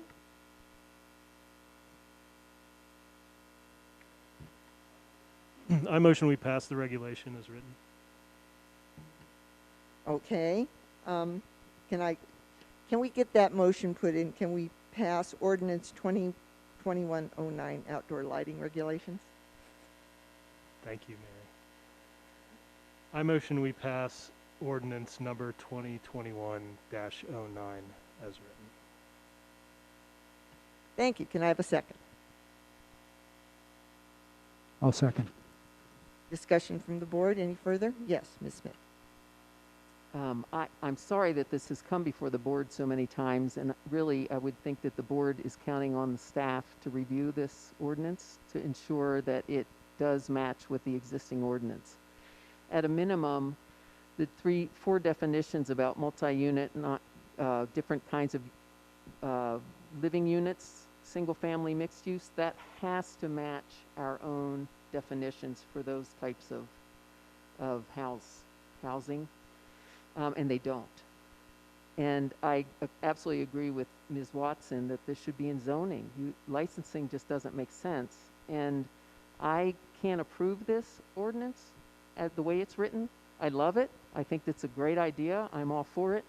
But you cannot have multiple definitions for single-family residential properties, et cetera. It needs to be looked at by the staff to make sure it matches our existing ordinance, and should probably be in zoning, because I think Suzanne is correct. Thank you. Any other comments from board? All right, hearing none. We have a motion and a second to approve ordinance 2021-09. All in favor? I wanted to ask Trustee Smith if she wants to make an amendment to the motion. Sure. I would, okay, my first amendment to a motion. Do I need to repeat the existing motion? No, just you can add an just say amendment? what you want to amend. I would like to amend this ordinance to... Amend the motion. Excuse me. I would like to amend the motion to ensure that the ordinance is being placed into our town code where it is most applicable, and that the definitions provided at 2.1.7, 2.1.8, 2.1.9, and 2.1.10 are revised to reflect the existing definitions we have for those types of dwelling units. Second. Oh, really? So we can make sure that it gets into the minutes correctly? Yeah. In the meantime, I'll second that. All right. All in favor of the amendment to the main motion? Aye. Opposed? All right. That passes. So now we have a motion to approve ordinance 2021-09 with amendments to make sure that the residential pieces definitions are the same, and that goes in the right code, and that the 3 sections that Ms. Smith stated that I tried to write down but missed are changed as well. All right. All in favor? Aye. Aye. Aye. Aye. Opposed? All right. That motion passes. All right. Thank you very much. And I really appreciate you writing all that down, Ms. Smith. All right. Next up is discussion only, the Main Avenue fence encroachment. Mr. Nerlin, did you want to address this, please? This was the board direction that after the meeting, the first meeting in November, to bring this discussion back before the Board of Trustees. Felt like it was appropriate to have it as a discussion item because we have 2 new trustees who weren't at that original discussion in November. Okay. What? Oh, yeah, probably. All right. So do we have anything from the staff aside from that prior to opening it up for board discussion. The only thing that I'll reiterate from the first meeting in November was that it was at that meeting the request was made. It initially was actually scheduled for the second meeting in November, but it was requested that we wait until the first meeting in December due to commitments that individuals had for the Thanksgiving holiday. Images were provided specifically for, especially for the board members who were not on the board, so that they were aware of the fence, because they, I'm sure, haven't had it, not knowing about it, wouldn't have had an opportunity to go and look at what they were looking at. Included in the packet is the survey that shows the location of the fence and the stated encroachment as provided by Wilmore and Company. Again, follow up from the first meeting in November. The town has multiple locations of encroachment historical throughout town. And I, as a staff member, my recommendation to the board is that if we want to start to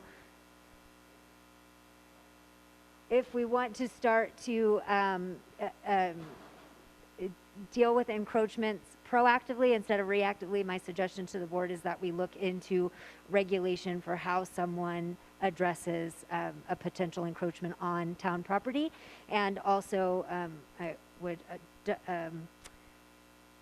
of course, turn to the town attorney for confirmation, but I also want the board to be aware that an individual that builds or places an item upon town property does not then have any claim to adverse possession, because governmental property is not subject to adverse possession.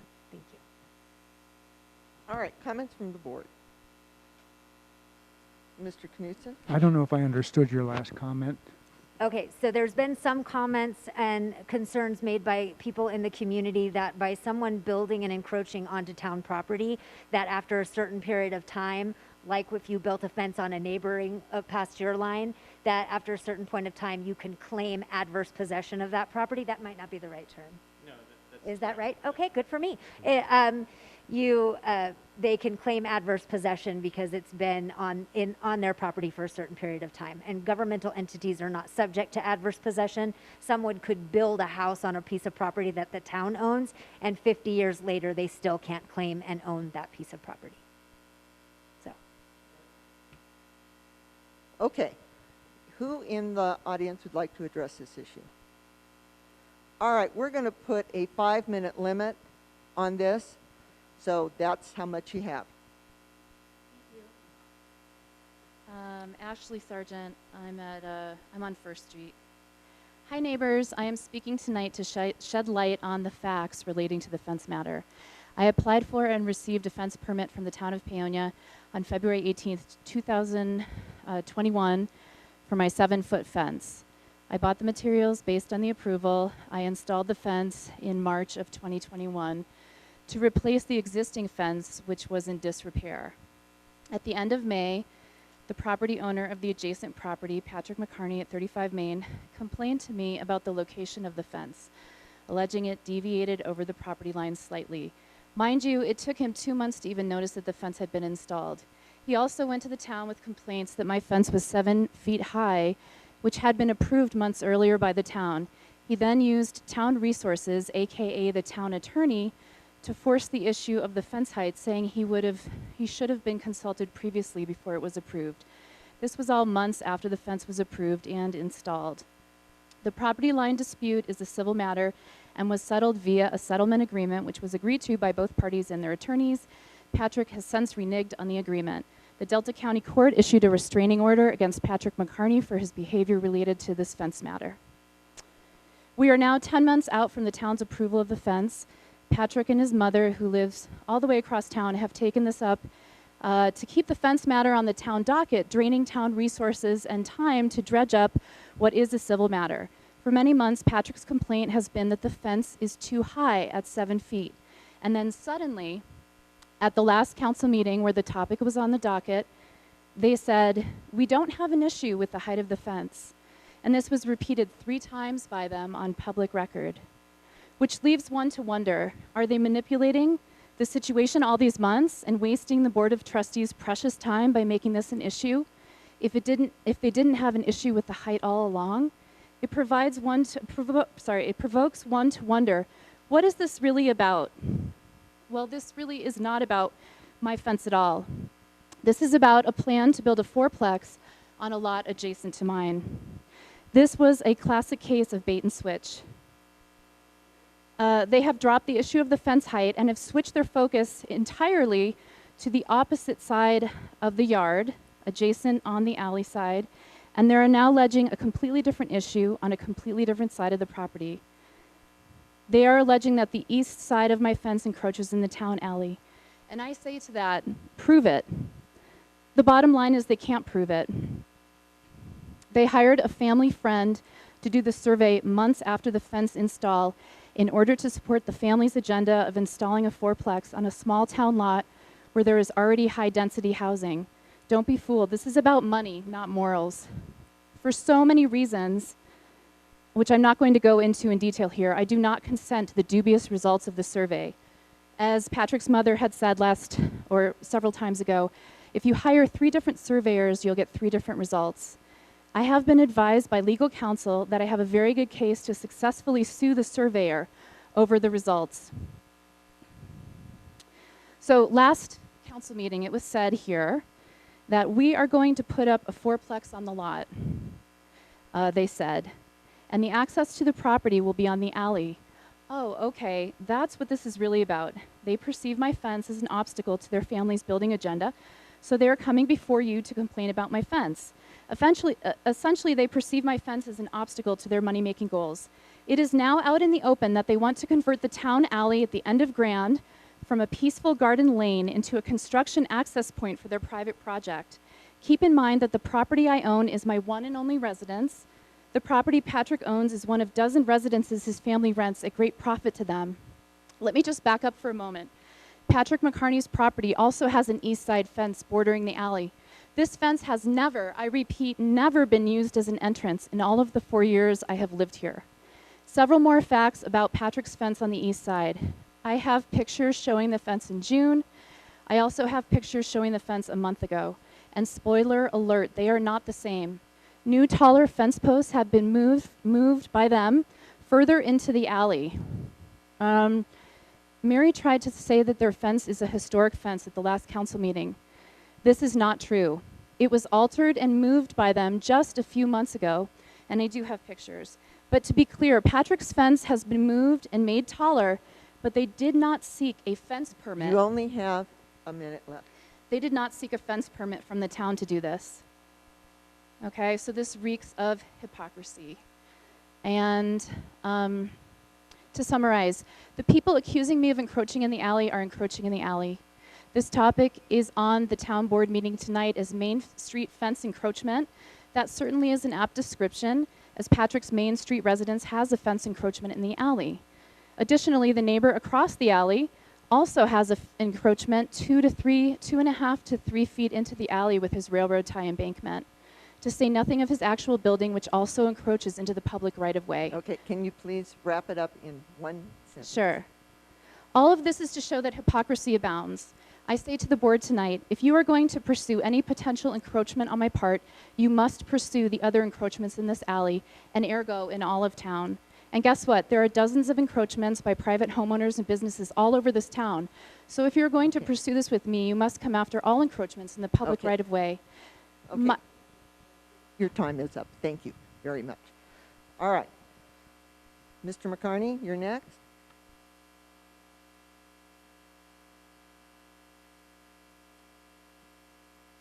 Hello, Patrick McCarney, Pan American Avenue. There were so many false statements and allegations, it's hard to know where to begin. First, I think this is a matter of the town deciding, is it okay when people put up a new fence to put it on town property? And are we going to turn the other cheek? Because if that's the message that the town sends, I think a lot of people will say, well, I'm going to go extra couple feet. I would like to keep the right of the access of the alleyway to my property, which needs to go past Miss Sargent's property. Right now, there's grass there, and so if we keep 16 feet, but she encroaches, 2 cars can't pass, the next thing you know, we're driving on Jim and Rita's property, which isn't fair to them. And so it's, to me, that's the simple question to ask. As far as that, we have not reached a settlement. She received a temporary protection order, which they give out to anyone that says anything, so, and she dropped it, so there's that. And Wilmore and Company, the town, the surveyors that the town hire is the one that performed the survey, shows she put her fence on my property as well as town property. And so, to me, it appeared to be blatant land grab, knowingly. So that's all I think I have to say. If there's any questions from the board, I'm sorry you got to deal with this. I'm happy to answer any questions. So, or Wilmore and Company, who she didn't pay. Okay, thank you. All right, Ms. Kendall. Chris Kendall, Minnesota Creek Road. I got a text message this evening and a letter from Mary asking me to read for her because she had oral surgery and it's pretty rough on her. She says, I am writing you since I had oral surgery yesterday that turned into a much bigger surgery than I expected, and I am in no condition to attend the meeting in person this evening. This whole fence issue at 115 First Street has been caused by the property owner knowingly and willingly moving 2 fence lines that have been in place for over 43 years.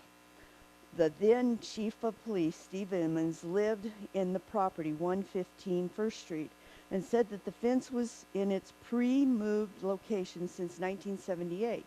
He said he is willing to come and say so. In addition, there are a number of other locals that will state that the new fence has been moved off of the old fence line. Colorado law is quite clear on this subject. Old fences are the property lines.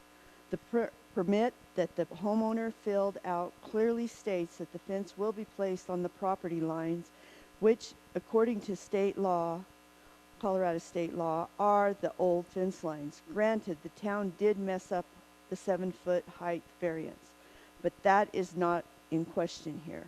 There is no need to add an ordinance to justify or allow this citizens' public land grab. The property down the alley past 115 First Street is zoned R3, and further allowed development will require full alley access, not only for construction, but is currently needed for maintenance access. We are just asking that the fence that was knowingly changed be moved off of town property and put back where it should be. All other adjacent fences are in their original locations and have been there since at least 1978. Sincerely, Mary DeFranco. I also have another one I'd like to read, and I know when this one took, I can't remember what year, but I know we were involved with this one. This is out on the other end of town. It's at that time Dave Coleman was the inspector. Whoops, what did I do? Okay. He was the inspector and gave a permit, and then a year later he took it away because it was in the front yard. The lady that was that was doing this was given a short time to have this move, and it was a small greenhouse for a shade. Or she had to pay $100 a day. The town did that to someone who got a permit, spent money, was approved, and then changed their minds. She was not compensated. Bobby sent, and then Bobby sent me a letter, this one that I other read. But I know my husband did the leveling for that, and it's clear back. It shouldn't matter whether it's in their front yard or their backyard. They did what the town asked them to, and then also they had to do what the town told them to remove it. Also, I would like to say something kind of, it's on the subject but off the subject. I don't care how many properties I own, McCartney's own, anybody owns. It's nobody else's business. you know, you're only, whatever's going on is between you and them on that property and nobody else's business on how much other property or anything else you own or do. As long as you pay your taxes, you paid for the mortgage, you paid for the place, it's your property and you should be able to do what you want with. Thank you. Thank you. Okay. Ms. Jackson?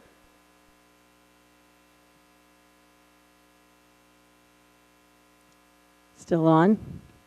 So this one's pretty, it's been going on for 10 months. And so I think everybody knows that Corinne made a mistake. And it would be really great if she had said that a lot sooner so that this didn't have to stay, because that's a human error. But letting it go on and on and on and on and on, and us not knowing what's going on, pretending we don't know what's going on, is more of a criminal error. Ashley Sargent building on someone else's land is a criminal error, and this town should not pay 1 penny to move that fence. She needs to move her fence. She built on someone else's land. That's the end of story. Thank you. Okay. Woman, I don't know who you are, but yeah.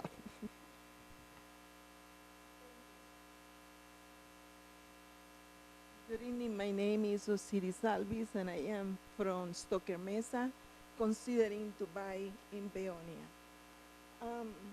This issue, this issue bothered me because, as she say, it doesn't matter how many property you have, you are your rights. You are a citizen. You pay your taxes. 2, why put a restriction order on a young man that has a life in town and everybody know who he is? You know, I think somebody is manipulating a situation, and that bothered me. It should not be allowed. It was a mistake. Fine. You guys can fix it. Easy. Order back. That fence go where it belongs, and end of the issue. We need to have some code of convivencia. I don't know how you say it. When you live with your neighbor and you tolerate and you have empathy. That's all my, thank you. Thank you. Okay, yes.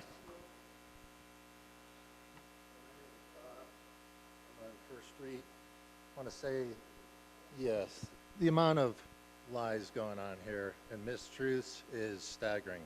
I've been in the with this fence deal since the inception. Mr. McCarney here had to get a protective order against him because he couldn't behave, nor his mom climbing on the fence, sticking sharp objects into the fence, damaging the fence. I'm a professional tree guy. I've been doing it over 30 years. I've worked in construction, excavation, with surveyors, plot plans, and this surveyor that they had Ashley hired first, he came out and he surveyed. But I came secondly to work off of that, not his survey. I was working off the fence that hadn't even been torn up yet. And I am very good at what I do, and I'm very honest. And I trim those trees on both sides of the fence to accommodate for the 7-foot fence, not going one way or the other. Okay, I don't think they know what's really on the other side of the fence and the proof we have. So if they think they can prove it, I suggest they go ahead and take it to court and prove it. And these people that don't know what the heck they're talking about, sticking up for them, well, this is a single mom that homeschooled a group of kids during the COVID. And all of this, we're in this together. Hey, all of this. No comments from the audience. Yeah, we're all in this together. You're a bunch of hypocrites. Okay? I was there. I was there from trimming the trees to before the fence was ripped up to while the guys were putting it in. And I know how to prune trees, and I have put in fences before, and I have worked with other contractors. So everything is in accordance there. I looked at that spike this surveyor put in. The same guy, they hired the same guy that she hires, and there's a whole elaborate set of new plans that she's never seen. She's never seen. And part of the agreement that they had going on Yeah, well, part of it was Patrick needed his protective order reneged because he was afraid of his reputation. Soon as he did that out of good faith, changed the plans. Then he reneged. So he's a liar. He's a liar, and the whole bunch of goons in here that are talking against Ashley are a bunch of don't know what they're talking about. That is on the property because I pruned it. There's trees on both sides. There's trees on both sides. So prove it. Prove it. And that surveyor you got there who did this, he did. If he's gonna provide her with a survey in the beginning, that's what she hired him for, and then to have another survey done by the guy she's having a problem with, I mean, isn't that a little suspicious? It's a little suspicious. There's proof because there's established trees along both sides of the fence, on the inside too, that will show that fence could not be any closer to those established trees there. So take it up. Take it up in court. Thank you. Thank you. Yes, sir.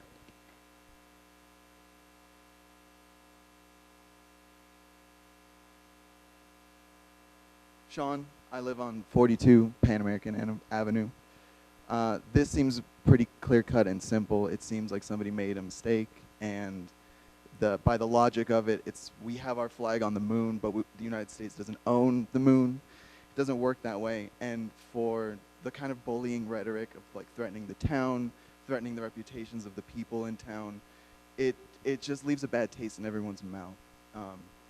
And it just doesn't seem right. We're neighbors. This is a small town. Like, we look out for each other. This doesn't feel right. This feels really wrong. So I just wanted to say that. Very much. Anyone else? Yes.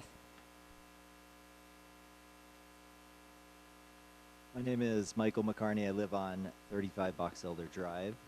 I just want to clarify that tonight we're talking about the fence on town property. Is that correct? That's the only piece that we're supposed to be discussing? We are just discussing the encroachment. Okay. So I just want to say that since there is a survey that has been done by a very credible group that the town uses that does say that the town or the fence was built on town land, I feel like that is the issue, and that's where the issue should be discussed. If there's a fence built on town property, it seems pretty clear that the fence has to be moved to private property. Otherwise, everybody's going to want to build things on town property. Even if they don't end up owning the property, it's still, they get to use the property, and that's not how it works. That's not how the law works. So I think that remains very clear. The other two issues, which one would be the fence being too tall, I think everybody understands that was a mistake by the town. We're not discussing that tonight. And then the fence encroaching on my brother's property, Patrick, that's also a separate topic that it doesn't really have any weight tonight. So I just want to stay very focused on what we're discussing, which is a fence on town property. I feel strongly that's not really what that's not the message we should be sending, that that's okay to do. So, thank you. Thank you. Anyone else? Yes, Ms. Watson.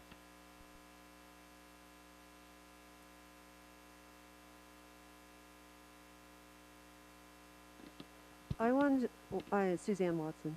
I wanted to ask about this encroachment permit. I researched a little bit. I looked at Crested Butte. I looked at Aspen, and I don't know what the other city was, but I typed in encroachment permit. I was wondering if other people use this. And it seemed typically to be for temporary encroachments like construction trailers and outhouses, things like that, because they had a time frame that you had to indicate that your encroachment would end. And then there was a cost, I think, associated to it. Aspen was a little different because they actually had another kind of an encroachment permit, but it was for, in addition, it was for snow melt systems like flat work and landscaping. So I think it's a lot different than just putting a fence up. So I just wanted to, before you think about doing an encroachment permit, you might want to look at examples from other places to see what it's really appropriate for. Thank you. Thank you. Mr. Keenan.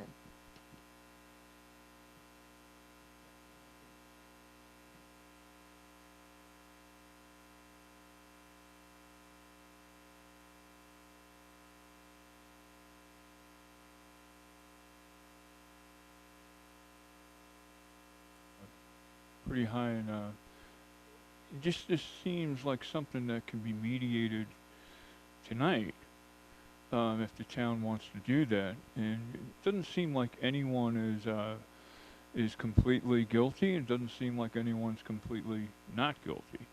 And I don't think there's too much nefarious behavior going on, but I do think that the town has a responsibility. If you take a drive, I'd like you all, when you have time, take a drive down the alley east of my house, so east of Ornaga, from 4th Street to 3rd.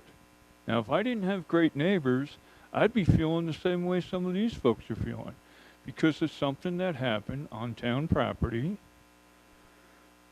probably decades ago, but it infringes on my property. So this is something where I think that, perhaps we can sit down and have a kumbaya powwow and get this worked out. But the town does have responsibility as one of the, as the person that's going to get this mediation going. I just want to say, I don't want to see hate. This meeting is going a lot better than other meetings. We shouldn't have a theme of hateful discussions, discontent. We don't need to be jealous of each other. We've got a pretty cool place here. And we're going to make it a better place if we're all working together. And I think that this is something that I've had restraining orders on me. I can get into a big discussion about that, but it's not a good feeling when neighbors are doing that with each other. So I can relate to that too. And I think that the town has a responsibility to help get this worked out. Thank you. Thank you. Jim.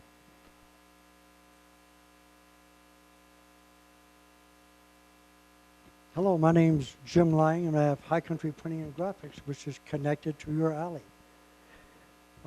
This seems to be a pretty heated issue here, and I want to respectfully ask the town council and the mayor to take an order of compliance for this fence to be relocated to its actual property line, okay? Which has been ascertained from a survey which you had done with Wilmore and Company, okay? And that will put the fence back to where it belongs. And also, when it's relocated, it should be built properly, okay? And what I mean by that is the fence post for the fence, as well as the framing for the fence, should be put to the inside of the property owner's property, not to the outside, which creates a 2-inch or 4-inch or 6-inch encroachment. And I think by doing this and ordering this compliance, I think it sets precedence for the town council is what it does. For any future people, whether they are existing people that live here or new people that move in.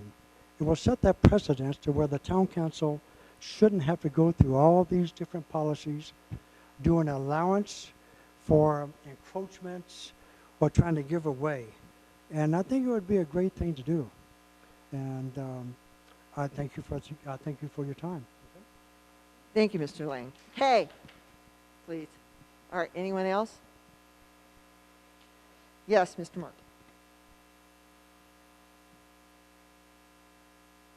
Thomas Markle, 302 2nd Street.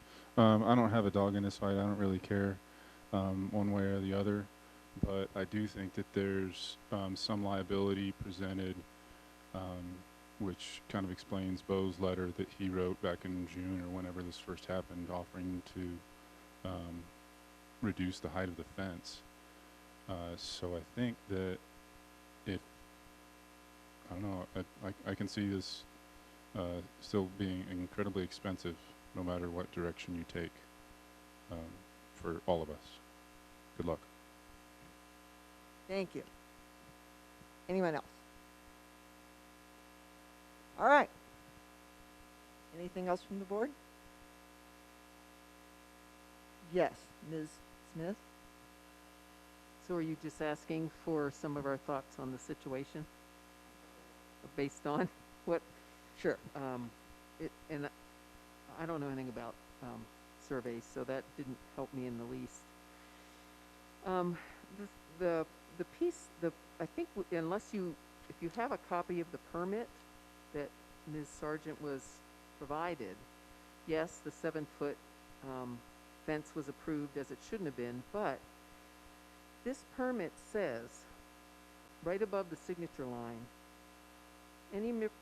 let's see, the signature below implies that the applicant fully understands that the location of the fence with regards to property boundaries is the responsibility of the applicant. Any misrepresentation of property boundaries on the fence plan offered for review is the responsibility of the applicant and may result in improvements having to be removed at the owner's expense. To me, that's as clear as day. This is, I don't know why we've gone this far. So to me, if we know for certain that that fence was put in town property, it needs to be moved. I don't know what else. Anything else from the board? Ms. Smith? I heard somebody say make a motion. I don't think we're allowed to do that tonight. That's my understanding, correct? Okay. Yeah, I think the goal was to get some discussion in some specific kind of, if there's some feedback or some direction. But I think a specific motion would be, again, the goal was to allow the new council members and new trustees to weigh in. So, yeah, it was not set as an action item. Okay. So this isn't about draining town resources or wasting board time. It's not about single mothers. It's not about a fourplex. It's not about Patrick's fence or who owns property in town. This is about a fence built not on an existing property line or on the existing fence line, but outside of it and on public property. What the board does tonight is going to, or what the board does in the future, what the town does is going to set a precedence. I don't think it would be a good precedence to say, go ahead and build your fence off of your fence line and go ahead and put it in town property because, hey, they'll approve it. Don't worry about it. I do believe, I would also like to add, we can't see where the old fence line was because it's behind a 7-foot fence.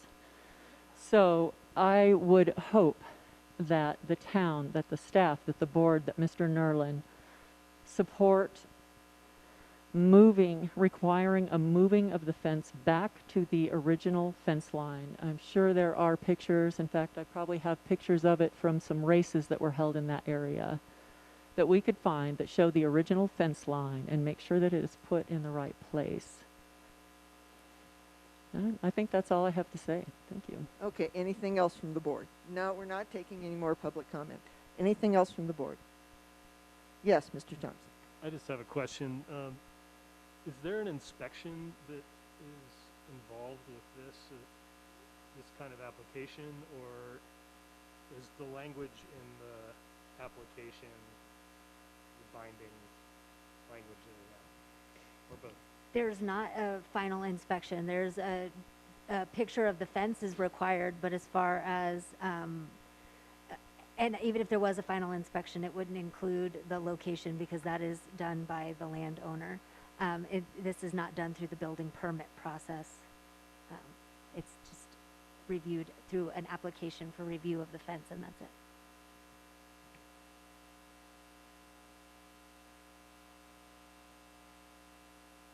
I guess has there been any effort to make this right without it coming to this body?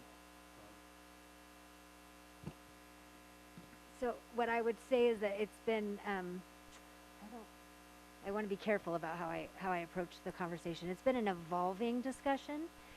It initially, So I was open to the fact right at the beginning with the fence and the owners that the mistake was made following a modification to the ordinance, and I did not confirm that we had received the neighbor approval for the height of the fence, which is 7 foot.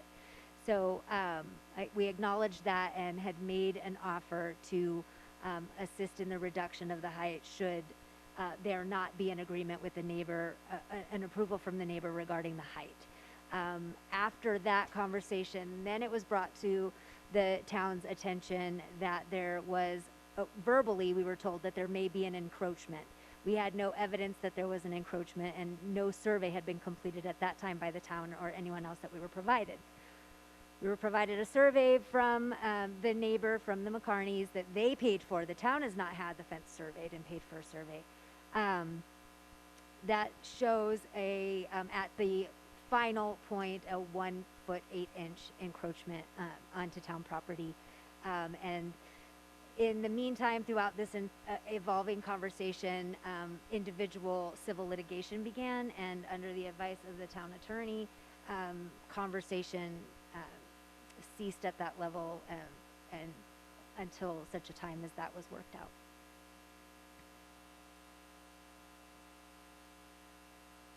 Just, I think one more question. Do we as a town have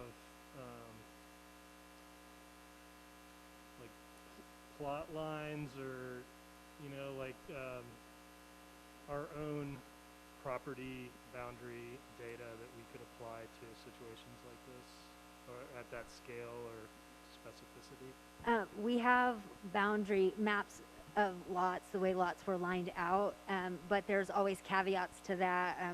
In general, I'm not being specific, but things like fences or things that are built can modify then a line that you can build off of if you're making a modification or replacing to an existing structure.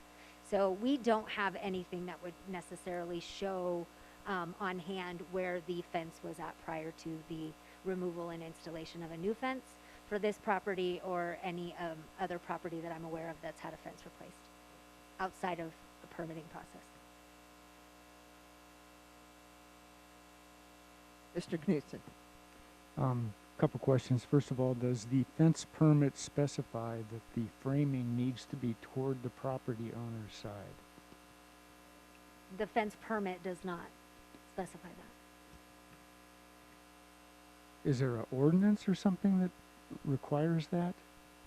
This is the first I've heard that. I just built a fence and I put all my framing toward my own side. My neighbors look at just nice vertical boards. Right. I'm not sure if it states that in the ordinance. That's not an issue. I do have a photograph that's in our packet that shows a pin that looks like it's about 1.5 feet. That's what we're talking about into our encroachment, correct? That is correct. So when you're looking at, I took these photos, just to be clear. And so what is provided and was provided on the table for the public is from different perspectives. So for the individuals who had not been able to go and look at it would have an idea of what they were looking at. So the wooden fence is the fence in question, and then which is the encroachment portion. The railroad ties are, I believe, are placed in that area by High Country Printing. Those are your railroad ties, correct? Yes. The railroad ties, those are yours.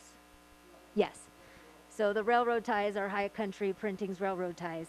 And then it shows you from, if you were at the far end of the alley, looking out toward First Street, and then, of course, there's the photo of the pin, which abuts up to the neighboring fence, and then there is the photo looking up the drive from 2nd Street, the alleyway up to 2nd Street. Or up toward, from First Street, excuse me, up toward the McCarney property past the fence.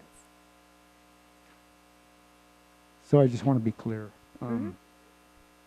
With the High Country Printing railroad ties, that's the end of their property, not an easement? No, that's on town property. Okay. Exactly where They're is... on town property? Right. The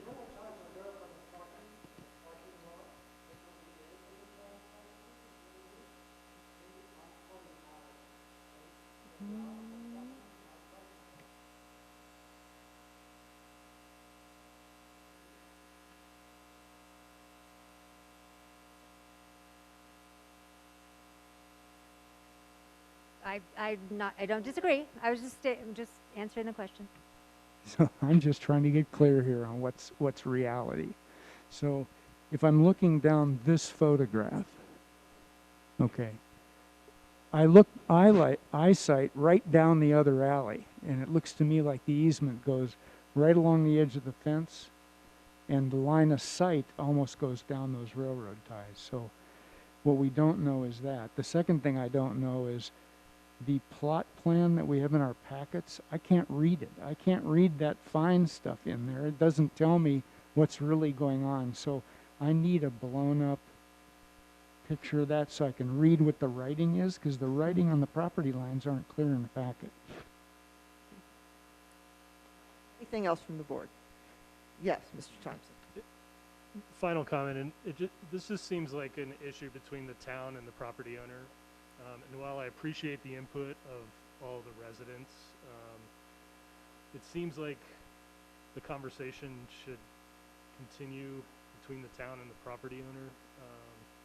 And perhaps if we can determine whether or not the encroachment is actually happening through a survey that is hired by the town, or then maybe we can just come to some resolution on this.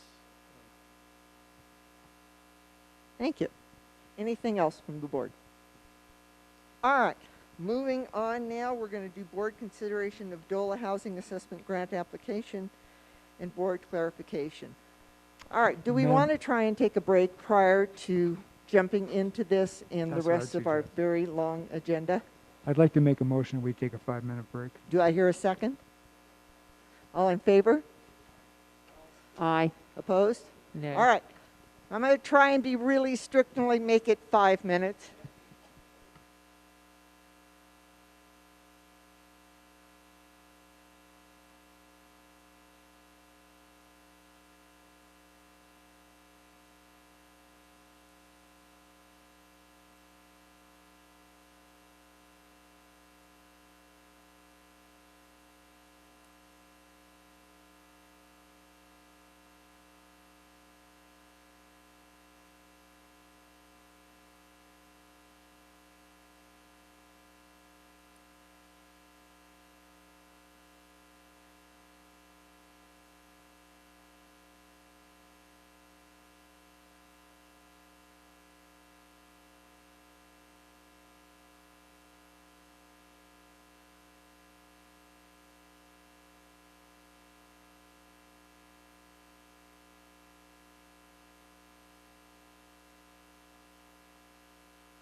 All right, next up on the agenda is the board consideration of DOLA housing assessment grant application and board. Where'd the board go? Holy crud, where'd the board go? Oh my God.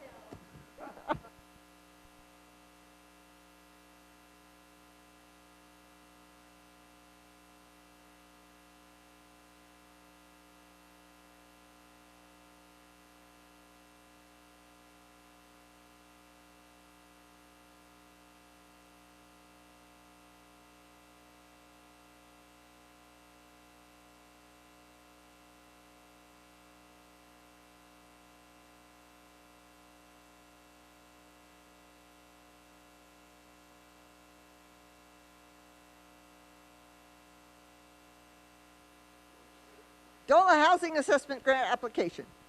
Part A, Part B, board clarification of grant review process. All right, so Paige and I over the weekend worked on rewriting this grant application. I have to say Paige made some absolutely wonderful suggestions, and I think it's a much better grant application and much clearer thanks to her hard efforts on this. So you have the red line copy in your packet.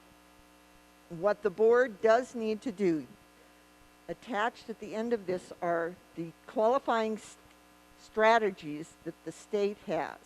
And we have to choose one of these strategies at least, if not more, to be able to apply for this grant. So, if you can take a look at them. Personally, I like number 5 of a density bonus program that's already written into our current comp plan. Yeah, it's page 90 in the packet. And number 10, also we have discussed that before, authorizing accessory dwelling units as a use by right. But we can do anything else. The other thing is, part of this grant is to have the consultant then to look at these strategies after they do the whole needs assessment and say what qualifying strategies would really work best for the town, considering what they find. So, yes, Mr. Knudsen. I actually pre-wrote a statement. I suggest that we deny the housing grant. I don't believe we should spend $19,950 plus staff time on housing at this point. We're not ready to commit our vacant lot to this. I feel like the cart is before the horse. If anything, we need to form a community land trust or look at models that build wealth, not perpetually keep people in grinding poverty. And the context on that is I ran a housing authority for a bunch of years. The typical model keeps people in poverty. I want to see people build wealth and a way for them to move out of poverty. And I'm concerned that our biggest priority here is water, not housing at this stage, and it's too much of a drain on financing, and it's too much of a drain on our staff time. So I will be voting against this. All right. So, does anybody have an opinion on the qualifying strategies? I don't know about the qualifying strategies. I strongly disagree, just what he said. So I think it is adamant that we look at the beginning steps of affordable housing in this town, because no one can afford to live here who works in a restaurant or something like that. There's no affordable housing available. There's no housing at all available. And I think that this is the beginning of the foundation. This housing survey is what we need to start anything at any time. I'm not saying that we have to get it done and pick something now and designate a lot or anything. We just have to do the survey before we can do anything else. Yes, Ms. Mack. I just have a question. Is this the type of grant opportunity that would come around in another cycle? No. This pretty much is a one-shot deal because of the pressure that has been put on the state by the rural communities, primarily because of housing issues. So this is a very short-term deal. There's not a lot of money. When the money is gone, it's gone. The incentive grant will go, I think they're running that for a year past October 2022. But that is not the planning grant. The planning grant, when the money's gone, it's gone. So it just seems to me that housing problems are not going to go away. They're only going to get worse. And that I agree with Mr. Knutson. I don't want to spend the money on this now. We are barely able to take care of some of our other major problems. We have a lot of things that need fixing. Yes, it's a good opportunity. It's a great opportunity. But I don't believe that we would be ready for a very long time to move forward with this. And I just think that this is not the last opportunity, because housing is a growing problem, and it will be around for years to come. Mr. Johnson? I agree with Trustee Buninger. I think, especially since we have this grant made out, it's something that we need to do. We need to take that first step. And again, we don't have to use that property, but we do have to have a plan. We're always talking about having a plan. Let's do the plan on this housing authority. So I agreed to do some editing for Mayor Backren on this, because I was concerned, because the original version did obligate the 3.5 acre property. And so the mayor had already picked out 4 of the qualifying strategies, which in my mind is not the mayor's position. She should not be doing that on behalf of the town or the trustees. The trustees need to choose those strategies. And I am going to vote against this. And the reason I'm voting against it is because I don't think we need to do this right now. We don't have water. We need to put all of our efforts into the water system and and our roads, etc.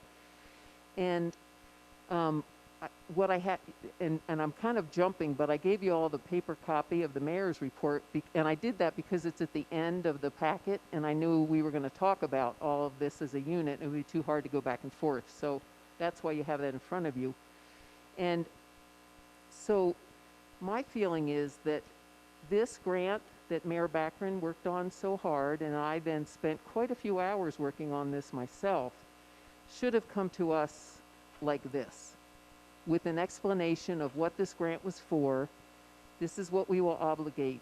This is what we expect to get out of it. These are the decisions you all need to make. But that was bypassed by Mayor Backren, and it's upsetting to me, and that's why I don't think this is a priority for us right now. We have so much more to worry about, and grants that we may need to get for the 2 million gallon tank, which could cost us way more than we think.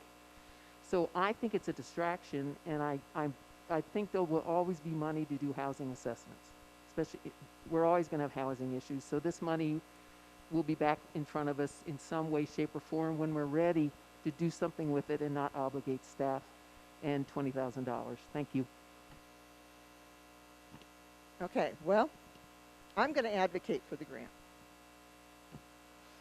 It's a plan. That's all it is. This grant in its current form does not obligate this board or any board in the future to any action at all. There is no piece of property that is associated with this grant. All it is saying, we want somebody to come in and give us a needs assessment. A needs assessment not only will tell us what we need in this town, but it will also inform our decisions on water. If we remove the water moratorium at the end of the JDS hydro report, my bet is we're going to have some kind of issue of how many taps we can allow per year. A housing needs assessment can help us make that determination. Also, these water grants, I didn't put EPA on here because even though they have committed $50 billion over the next 5 years, chances are we will not see 1 cent of that money being available for us to even write a grant on until late 2022 at the earliest. Also, we are currently talking to Dana Levesque at CDOT, DOLA, to see what the Tier 1 and Tier 2 grants are that are available. I have been talking to the Gunnison Basin people since September. I still can't get any information out of them as to what kind of raw water storage grants they have available and what the process is to even begin to look at those raw water storage grants. Again, the USDA wastewater loan disposal, we don't have any information about 2022. CDPHE, we don't have any information about what's available for 2022. So we're talking months down the road before we can even begin to write these grants. This housing grant can be done and in our pocket before we write our first water grant. So it seems to me this is the opportunity to take, to go ahead. Let's see what we need. Then we can say, okay, we need to increase our water system by X, Y, and Z. We need to do X, Y, and Z because this is what the town is going to need. There's no timeline on this. There's nothing that says we have to accomplish X, Y, and Z in this, the plan at any given time. Again, it's just like the master plan. And this can be a piece of our master plan as well, because we will have to address housing in our master plan. Why not get somebody to do it for us, basically on the state's dime, and do it well? It's timely, the money's available, DOLA's behind this. If DOLA's behind us, then chances are we're going to get this grant, if the money is still there. And that's the big question at this point. Is the money still there? So I would say absolutely, let's push forward with this grant. Okay, Mr. Thompson. Thank you, Mayor. I just have a few questions as the new guy. Do we have like operational strategic priorities set for the town? That's what we're doing our planning session in January.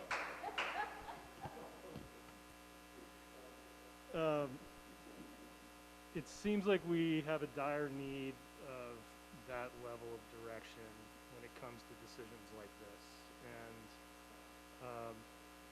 And if we did, I think we all have our own ideas about what those priorities are, and I think we're probably pretty well aligned as a community.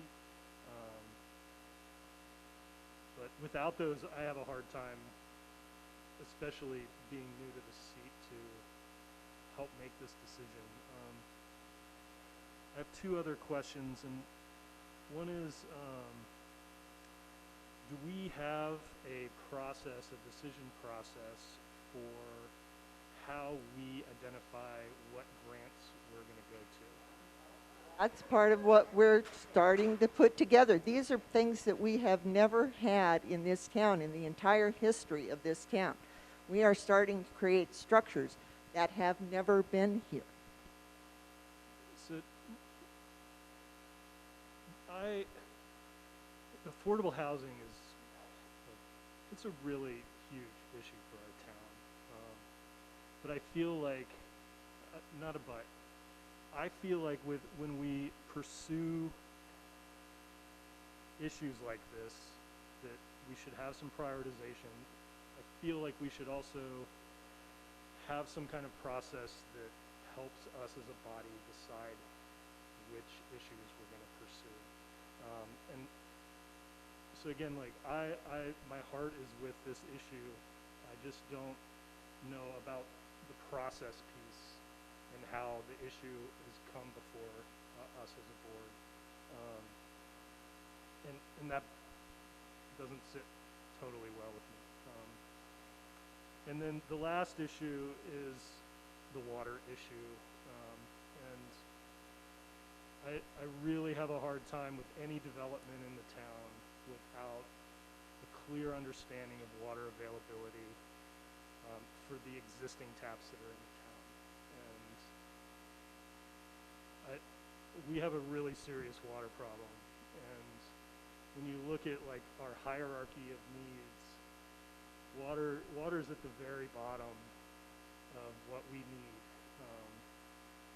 And so I have a lot of fear about planning development without that consideration fully understood. And so those are the comments that I wanted to make.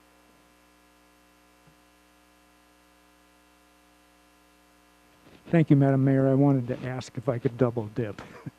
And I'm not trying to negate, I mean, I heard from a constituent this week that owns a building here in town that has a business renting in it, and that business cannot find employees because they can't live here. I know it's dire. But I also know that I worked in a very small 2,000-person community where the feds came to us saying, will you please take this housing money? No plan, no nothing. We were just a rural community, and we didn't need all that planning work. And, you know, I asked a question of the applicants last week about, you know, what adverse information they've seen that helps them change their mind. And, you know, I do hear what Trustee Budinger says about the need for housing. But I'm not convinced that we need a fancy plan in order to qualify for housing in this community. It's pretty dang obvious to me. And we are setting in January a priority session. We will know what's urgent and important at that time when we go through that. We've also started with a list from the town administrator of her own priorities, and they're listed. We have not vetted that yet. So we're trying to apply for this grant with no vetting whatsoever. And I think that we've got the cart before the horse with this agenda item too, because we should be discussing what is the criteria for deciding to go for a grant, then decide whether we should go for this grant. So that's it. Anything else from the board? One question. Yeah. Is there a match from the town? Yeah, so it's a 25% match. Usually DOLA grants are 50%, but they're making an exception in this one. Thank you.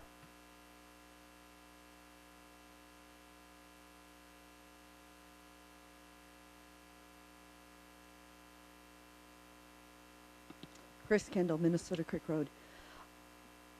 I have problems with going for the grant right now because we just raised our water bills by, what was it, $5 a month? And but we can throw away $20,000 on a grant. And we have a moratorium on housing, or on water. So even if this grant does go through, you can't, how are you gonna build?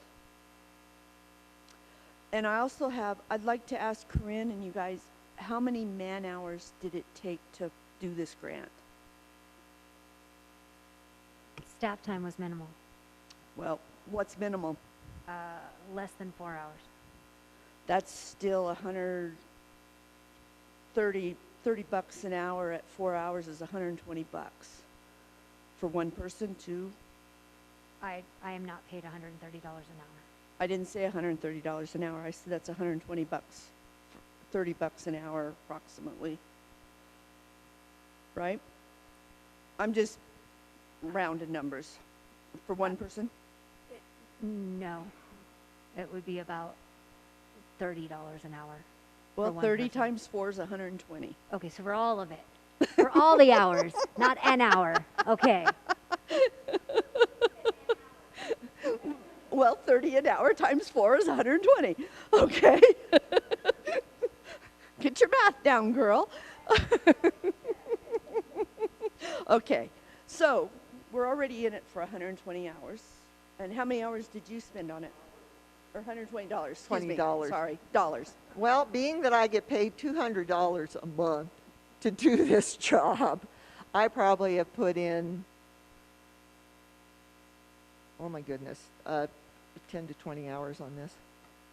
Okay, and how many hours did Paige put in on it? I probably put in 4 to 5. Well, that's it. You know, okay, we've already got 20 hours, 5 hours, 4 hours. We're up to 30 hours. And we're raising bills, we're raising utilities on people that a lot of people can't afford. I mean, there's a lot of people on fixed incomes, and our water rates are going up. That's going to hurt, you know. I mean, Social Security, Medicare, whatever they're on isn't going up. There's not more jobs. I mean, I understand that people want to come in and rent so darn high. I do understand the need for housing. But we need to get our priorities straight and work on getting the water taken care of. We can only do one thing at a time. And if it's just a baby step, okay. But let's work on getting one thing down. Let's get the water taken care of so it's not breaking everybody's backs. And then let's have some, and before, I think grants irritate me to no end, and they always will. But it doesn't matter. The thing of it is before you do any work on a grant, it should come before this. And it should come before the town. And we've got to put not what I want, but the town.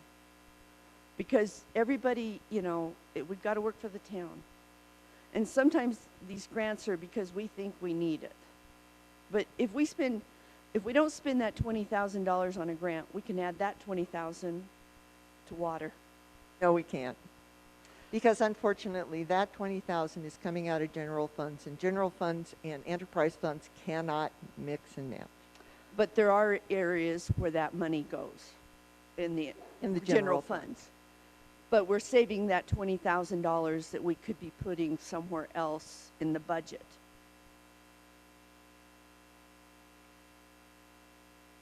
Okay? Yeah, thank you. Thank you. Yes, Ms. Watts.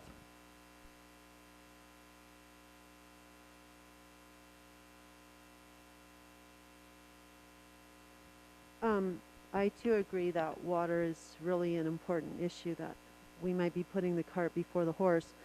But I noticed on the administrator's report last packet, she said that the ADU discussion was low priority because there were no water taps. So water really is important. But okay, and another thing about this grant, I did go to the DOLA website and I was reading through it, and it said it was not to be used as part of your comprehensive plan. So we cannot spend this money and put it toward the comprehensive plan. That's not allowed from what I read.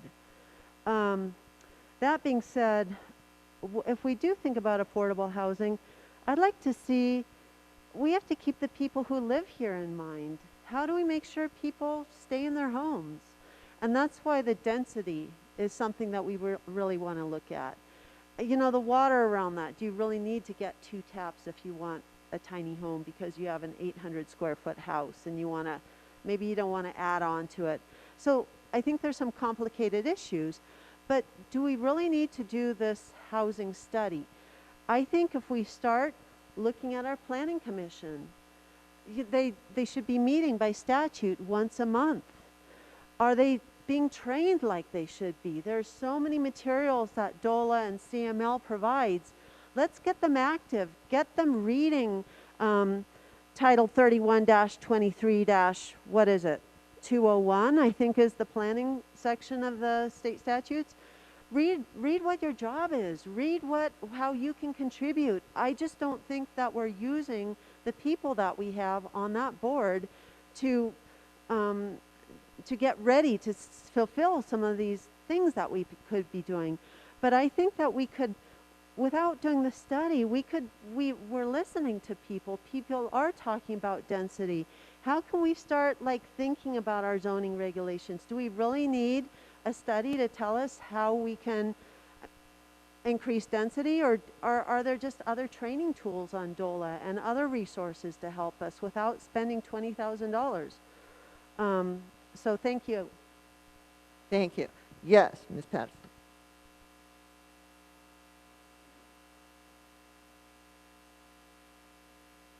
Ms. Shireen Patterson, Rio Grande. Thank you, Suzanne, for opening up that discussion, because that's exactly what I wanted to address, is you're looking at low-income housing from the lens of grants and being on the dole to government, really. And we should be looking instead at the residents and property owners in town to step up to the plate and work with the planning commission and work with planners and come up with density discussions and how to involve the property owners in providing low-income housing options while they're making some rent, keeping low-income residents and property owners with a little bit of income at the same time. 2 birds with 1 stone. Imagine that. Be creative. Think outside the box. You say Peonia is the creative district. Well, where is this creation when you're just going, copying stuff for your ordinances and stuff like that from other towns, from this and that, and not even applying it to the situation here? You're not even looking. I think we can solve the low-income housing with what we've got here. I would convert my garage to something low income. It would fit 2 people. It could fit a small family. There's other properties in town also with that possibility. And people would jump at it to have a little bit of income. Maybe there's some benefits for keeping the income low and not making it an Airbnb. Solves many problems at the same time. But y'all not thinking. You're just jumping at free money, which isn't free. And it puts us in a position where you all are working on things that aren't important, while things that are important aren't being worked on. So stop it. Mr. Mark. Thanks. Dave, thank you so much for saying the words that you said, because I had written down, this is putting the cart before the horse. And I had Googled community land trusts this morning regarding this item. So your sentiment mirrors my own exactly. Thank you. Karen, thanks for mentioning that people are having difficulty finding money to live here because it's a really huge problem. And you guys are partially to blame for that because you keep raising prices, right? You keep increasing the building codes. Remember when the building code discussion came up? And what I said was, this is going to raise property costs because now people are going to have to come up with the money to make these changes, right? It's going to affect the cost of everybody's property. It's going to change the face of town. Mary, I really don't appreciate your false sense of urgency on this. I know that you have your own priorities, and I don't know where they come from. It seems like you're doing Space to Create 2.0 here. It seems like your intent is gentrification. That's my keyword for pretty much the rest of what I'm going to be talking about tonight on the remainder of all the topics. And I don't get it. I really don't understand why you would want to do that here. If you want to tell me later, I'd be happy to hear it. The number of taps that were allowed per year is a total myth. What we'll end up with is the amount of water that we'll be able to provide. When all is said and done with the JDS hydro study, what we'll end up with, hopefully, is a firm yield. And it won't be a number of taps per year that we can add. It will be a number of gallons per year coming off the mountain. And the number of taps will be up to the board at that time to determine. We'll say, well, the average person uses this much. We can do this. We can either tell people to use less, or we can have less people.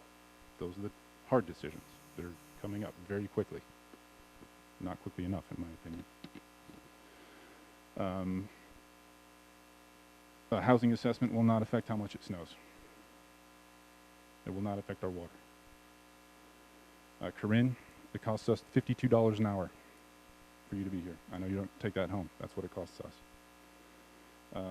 And Jeff, I'm sorry for my outburst, but there is no operational directive for this town. And it was the number 2 priority for our town manager when she came on board in 2019. We do not have it yet. And that's it for now. Thanks. Anyone else? All right. So I suggest we go ahead, let's take a vote on the grant, and then let's talk about the rest of the grants on my report. So, can I get a motion? I'd like to move that we deny this grant application at this time.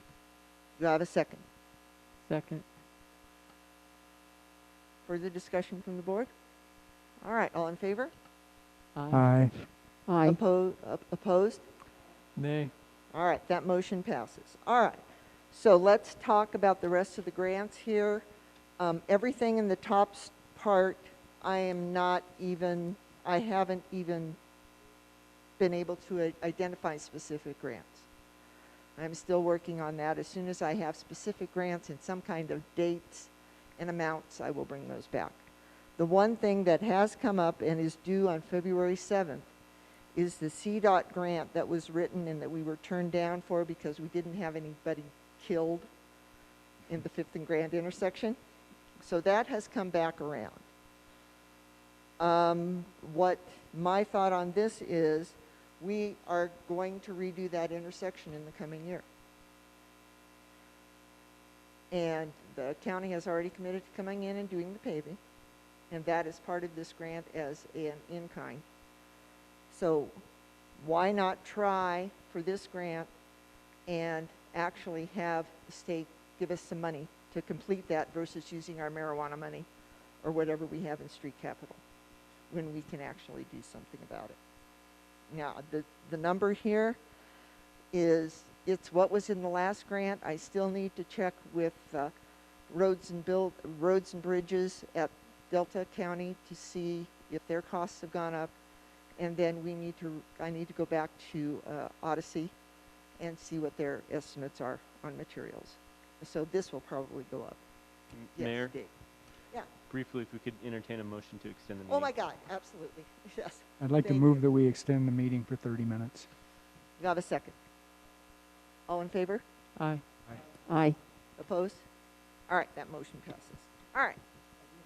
Too. Yeah, okay, go Dave. So I'm not going to fight you on this one, Mary. I've been very concerned about how the kids are getting to school, and this 5th and Grand is really critical, and it has to be safe for them. We've had a lot of trouble with the opening of that elementary school and that type of thing. Now, this is kind of a grant where we're talking public safety, and that's a different thing than just housing. So I think it's worth investigating to at least find out, you know, Well, what's involved and oh, well, the what's grant is match? basically written. All I have to do is some updates. I have stronger figures. Being when the first grant was written, the school hadn't moved yet, so the estimates on what was going through that intersection were just estimates. Now I have some hard figures on that, and then I will rewrite the narrative on that grant to explain the current situation versus the hypothetical situation at that point. Yes, Tammy. Yeah, I'm for this one too. And I believe, and I don't know if it would help or it could be included in the grant, we did have a safe routes to school plan at one point. Okay. Yeah, that intersection needs to change. The kids need a safe route to school. So yeah, I'm behind this one, definitely. Yes, Paige. I'm just curious, so this grant was already written last year and was denied by CDOT, is that correct? Right, CDOT said that the narrative was good and we made a good case for it, but the criteria they use, so there's two parts to the grant. There's a narrative part to the grant, and then the second part to the grant is numbers. How many people go through this intersection? How many bikes go through this intersection? That kind of stuff. Have there been any serious accidents or fatalities in that intersection? And when we talked to the DOLA people, or the CDOT people, after they rejected the grant, they said, the first part of the grant was great. You didn't have a serious accident or injury. And that's their first criteria. And so they were going back to the judges to make exceptions for small communities, to have them judged differently than a large community, so that maybe that would not impact us so severely the next round. And as far as you know, that's the new revised criteria that they'll be applying? I will be talking to, I just got the notification that this was up again. So I will be going back to the gentleman that I talked to and find out if they managed to get that changed or not. So the other question I have has to do with staffing. So the county will do the paving, but we would need, I would imagine, the new public works director would be the project manager on that? Or is engineer hired through the grant as the project manager? We have the engineering already done on this grant. Well, I mean somebody who's overseeing it is there, Yeah, making whoever's sure doing the streets. pipes are at the right depth, or, you know, whatever. And Yeah. speaking of pipes, we should really be looking at the SGM maps to see what is through there that Oh, yeah. needs to be replaced. Yeah. And let's piggyback if that's That's needed. a good idea. That's a very good idea. We got to get as much done as we can. Yep, that's a good idea. So, and then do you still have to come up with an estimate of how many bikes go through there and how Oh, many and I've been pedestrians? collecting that data. I mean, Okay. that's as soon as the school started, I had the mocks out there counting people. I was out there counting buses. We had traffic counters put out so that we know how much traffic is going through that thing. So yeah, we have much better data now than we did when we first wrote that grant. Good, thank you for those. Oh, well, so actually, let me back up. So if you get the grant, who will be keeping an eye on the equipment? Will that be the Public Works Director, conceivably? It's a joint project with the county and the town. The county would oversee their portion, and the town's portion is, of course, any infrastructure that's in the ground that the towns would be reviewed by the, depending on whether it was water, sewer, what the infrastructure was, would be whether it was Public Works Director or potentially Public Utilities Director. And then the town commitment in the grant is the sidewalk, continuation of the sidewalk on the west side. Okay. Curb and gutter. And curb and gutter, yes, as part of the sidewalk. Yeah, that's a crazy intersection. One last question. So if there's enough money to do, I believe it's Third End, we were talking about the budget, Third Street, 2 blocks, Third, correct? And then this project, do we have the capacity to have 2 pretty substantial construction projects going on, potentially the same time?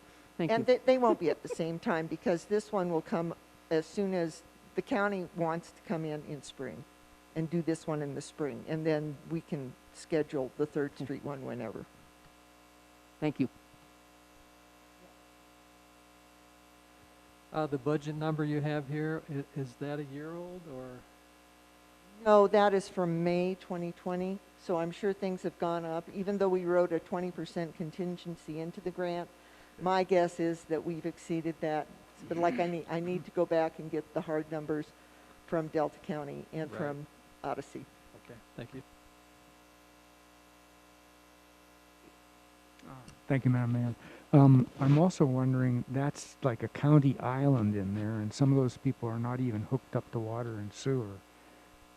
Yeah. It seems like it's time to come into the 20th century on some of that. Well, you know, Chris Johnson, I believe is his name, the guy who owns Breadworks, he has expressed interest in joining the town, but he can't because there's not a water tap. We do have, I mean, the county is ceding that land to us, the school district is ceding their portion of that land to us too, so that that whole intersection will be ours instead of divided 3 ways the way it is now.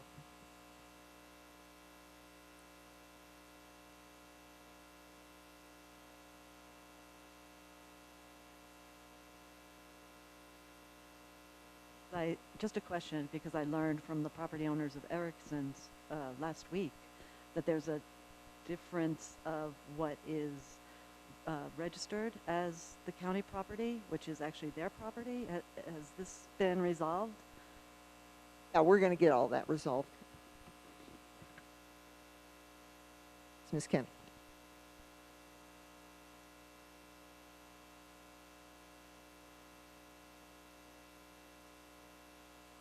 I kind of got confused here, but I have a question.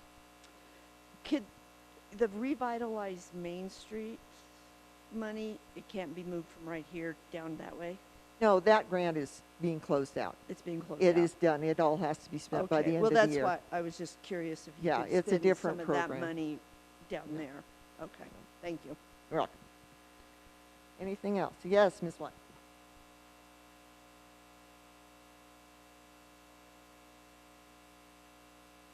I just wanted clarification on the cost. Is it $720,000? That's the amount of the grant, and then what's the town's contribution to that? It's the whole thing. I would have to pull up the grant to tell you what the town's contribution is Okay. and what the county's contribution is to that. Okay, so do they typically require a match or like 50-50, or do you have any off the cuff? There is a match. It's a small match. Okay. I can't remember off the top of my head what it is. Okay. Seems like if we've been contemplating this for a long time, we would have had that memorized, but, okay, great. Thanks. Okay. Yes.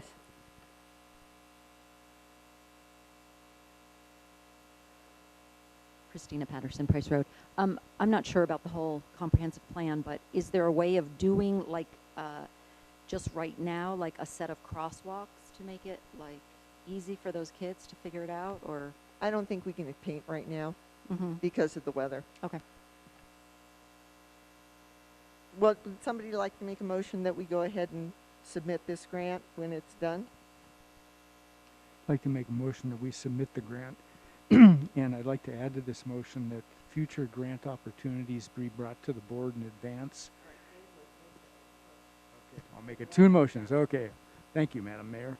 I'd like to make a motion that we pursue the CDOT grant, Revitalizing Main Street, 5th and Grand. Do I hear a second? Second. All in favor? Aye. Aye. Opposed? All right, that motion passes. Now, Dave, now you need to write both of these motions down so that Candy can get them correct in the minutes. All right. So I'd like to make I'd like to make a motion that future grant opportunities be brought to the board, indicating what staff time is anticipated in writing the grant, what matching funds are required, any kind of resources required of the town, and that those be given to the board in advance of pursuing a grant. All right, I need to say something on this, Dave. There has to be some work done on the grant to be able to bring that information to the board. I cannot begin to look at staff time until I start looking at the grant itself and all the different parts of the grant, which means I have to work at it and I have to start putting numbers together and start working on a narrative. So it's like, how far down the road do we go before I bring it? Because I can't bring a ton of information unless I start working on grants. Well, maybe I'm inexperienced in grants, but every time I've applied for a grant, they tell you in advance what the matching requirements are. Okay, why can't we know that? So then we know what the resources are. And then you know how complex a grant is. If it's a federal grant, it's more complex and it takes more staff time. So you make an estimate about how long it's going to take, because there might be some engineering in advance, things like that. So the grant application process basically answers those questions. So that's all I'm asking for. I think the board can make an informed decision if we know ballpark what the resources we have to spend on it and what the focus of the grant is, because the main thing is making sure it's aligned to our priorities. And I'm happy to do that. Absolutely. I will ballpark it, but just FYI, some of those guesses are not going to wash out in the end. Yes, Ms. Smith. Just wanted for discussion purposes, so this DOLA grant, you were really quite down the road with it. So tell me the DOLA, the housing grant that we just denied. So I want to use that as an example of what did you know that you could have brought to us before you put so much time into it? I guess that's the barometer I'd like to see is really kind of early on, earlier than this, obviously. And then my second, I see you're blinking. that the battery? Okay. And then my second point is, I think at this point, we need to talk, isn't SGM coming to speak with us soon? Is SGM Yes, come? they are. Their report showed each road, sewer, et cetera, had about a list of 5 agencies, state and federal, that could offer grants and loans. I kind of think let's time out until we get that information from SGM and we get what are our top 4 priorities after the altitude valve and the 2 million gallon tank? Because this is just kind of a laundry list of potential grants, and I think if we can zero in on what we actually need a grant for, we will find the sources for it and not do a shotgun approach. And I appreciate that you've been trying to talk to these folks, but I think until we know the questions to ask, I don't think we can go forward with grants. So I think the way Dave had worded his motion kind of gets to what I was asking about. Don't get so far down the road with a grant before you come here and speak to us in the public. But I don't know how to articulate that in a motion form, so I don't know. Dave, is yours in writing yet? The first one was easy. Yeah. The second one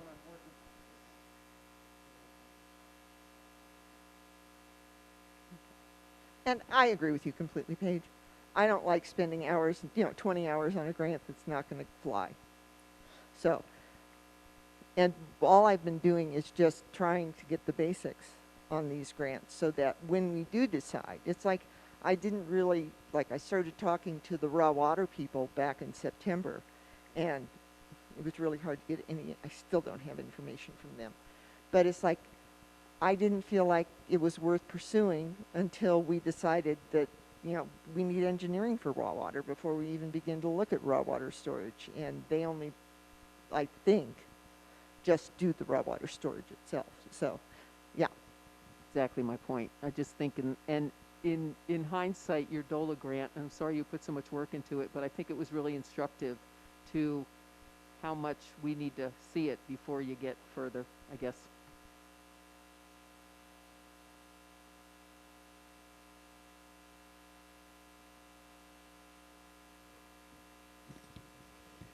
Thank you, Madam Mayor, for your patience. Before writing a grant application, bring the basics, the intent of the grant, the matching requirements in dollars and resources, and rough estimates of staff time. You have a second on that motion. Second. All in favor? Aye. Aye. Opposed? All right, that motion passes. All right, now we can move on to board consideration of the modification of ordinance 2020-09, the advisory water committee. This is basically to change the composition of the water board to increase it by 2 members. Did I get that correct, Tammy? Yes, it would increase from 3, no less than 3 and no more than 5, to no less than 3 and no more than 7, which requires an amendment to an ordinance, obviously. So we did vote at the last water committee meeting to bring this to the board in hopes of getting an approval for this. I had a little miscommunication for myself here. The 2 main reasons given were representation and expertise, and not communication. Communication had to do with something else. So representation and expertise. Right now we have the 3 main members. They represent plant operators, engineers, a president of a ditch and reservoir company, an in-town business owner, and water customer. And they all have other valuable skills. But we all agreed that we want more user representation, representation from a water company, maybe even an ad hoc member who could be somebody with some specific expertise that we're looking for. So we are asking that we can change this ordinance and put out letters of recommendation sometime after the first of the year for more letters of interest. And if the board is amenable to that. We'd also like some clarification on who among the members can vote, who are voting members, if the chair is a tiebreaker,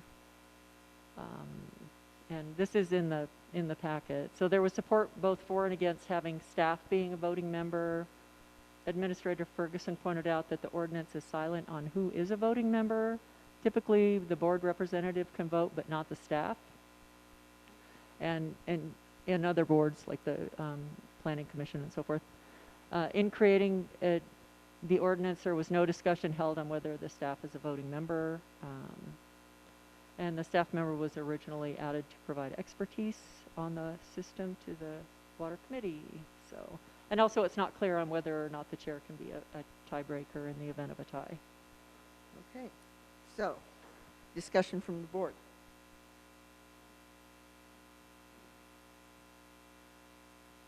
Yes, Dick. Thank you, Madam Mayor.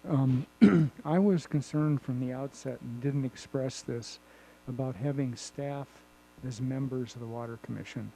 Staff supports the Water Commission, but they should not be sitting on the board. And I think that would loosen up some of the seats. I expect staff to provide the expertise to answer the questions that the commission, any commission, would have. But to actually be decisions sitting on the board, I don't think that's right. I think that should be community members, and I would suggest that be struck from the ordinance, that staff actually sits on the commission, but that it's appointed members by the board, staff supports the commission. And do the tiebreaker like we do. You know, the chair of the commission breaks the tie. If you have 7 members, it could be 3-3 and the chair breaks the tie. Same example So as us. the chair would not be voting? Is that Yeah, the chair would not be voting. Other comments from the board? I'm in agreement with that Okay. philosophy. Okay. Anything from the public? Okay, seeing none. Somebody want to make a motion? Depends on who makes the motion. Oh, I can see this is going to be a deterrent to making motions all over the place. It's because we want to make sure that they get in the minutes correctly, because Candy is doing minutes. She doesn't have a lot of expertise on this. It's hard to hear sometimes on the tape what the actual motion is. Some of the motions have been very convoluted. And so writing it down simplifies it, brings it down to the absolute what we're voting on, instead of having a long because not everybody has the capacity to be able to do that, Thomas. Okay. All right. You going to make a motion, Paige? I make a motion to modify section 2-10-20, number 1, to increase 5 to 7 members and delete one membership shall be filled by a representative from the town's public works department or administrative staff, period, and clarify that staff should be present at a meeting. No? No. Okay, period. Oh, comma. And the chair is a non-voting member but can break a tie. Okay. All right. Do I have a second on that? Second? Further discussion from the board? All right. Hearing none. All in favor? Aye. Opposed? All right. That motion passes. And so I think we got everything that you wanted to got? All right. Perfect. All right. Let's move on to Resolution 2021-10, the mill levy. This is pretty much a slam dunk. We figure it based on what the figures were given, and it is what it is.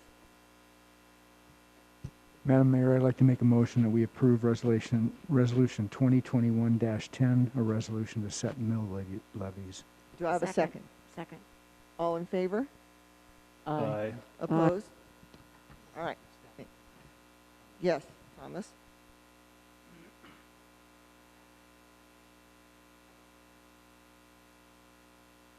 I'm going to show you this chart again. Remember it from last time? Mm-hmm. Right? These are the fees that you collect. Taxes are in blue. Or, I'm sorry, water's in blue. That makes more sense. Taxes are in red.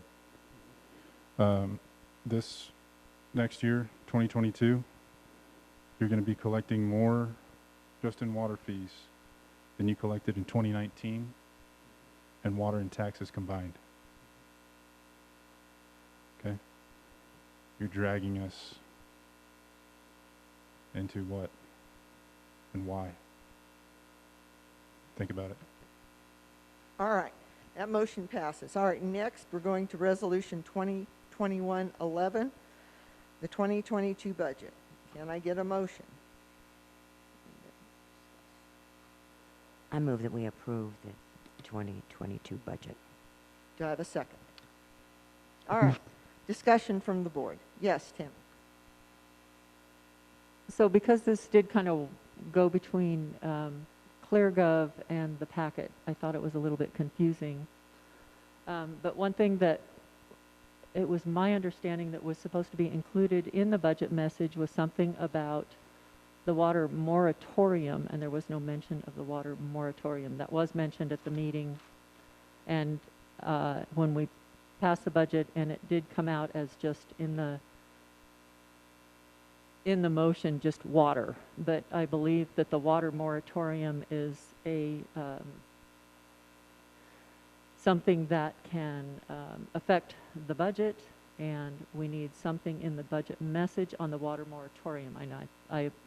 I know this is kind of after the fact, but I believe that was requested and was agreed that that would be in at the last meeting. And I'd also like to point out that computers, the budget letter shows administration computers for $15,426, and it also shows public safety computers for $10,000. So is it both, or is one right and one wrong? It was my understanding that the administration already got new computers, and we were told that administration was not getting new computers.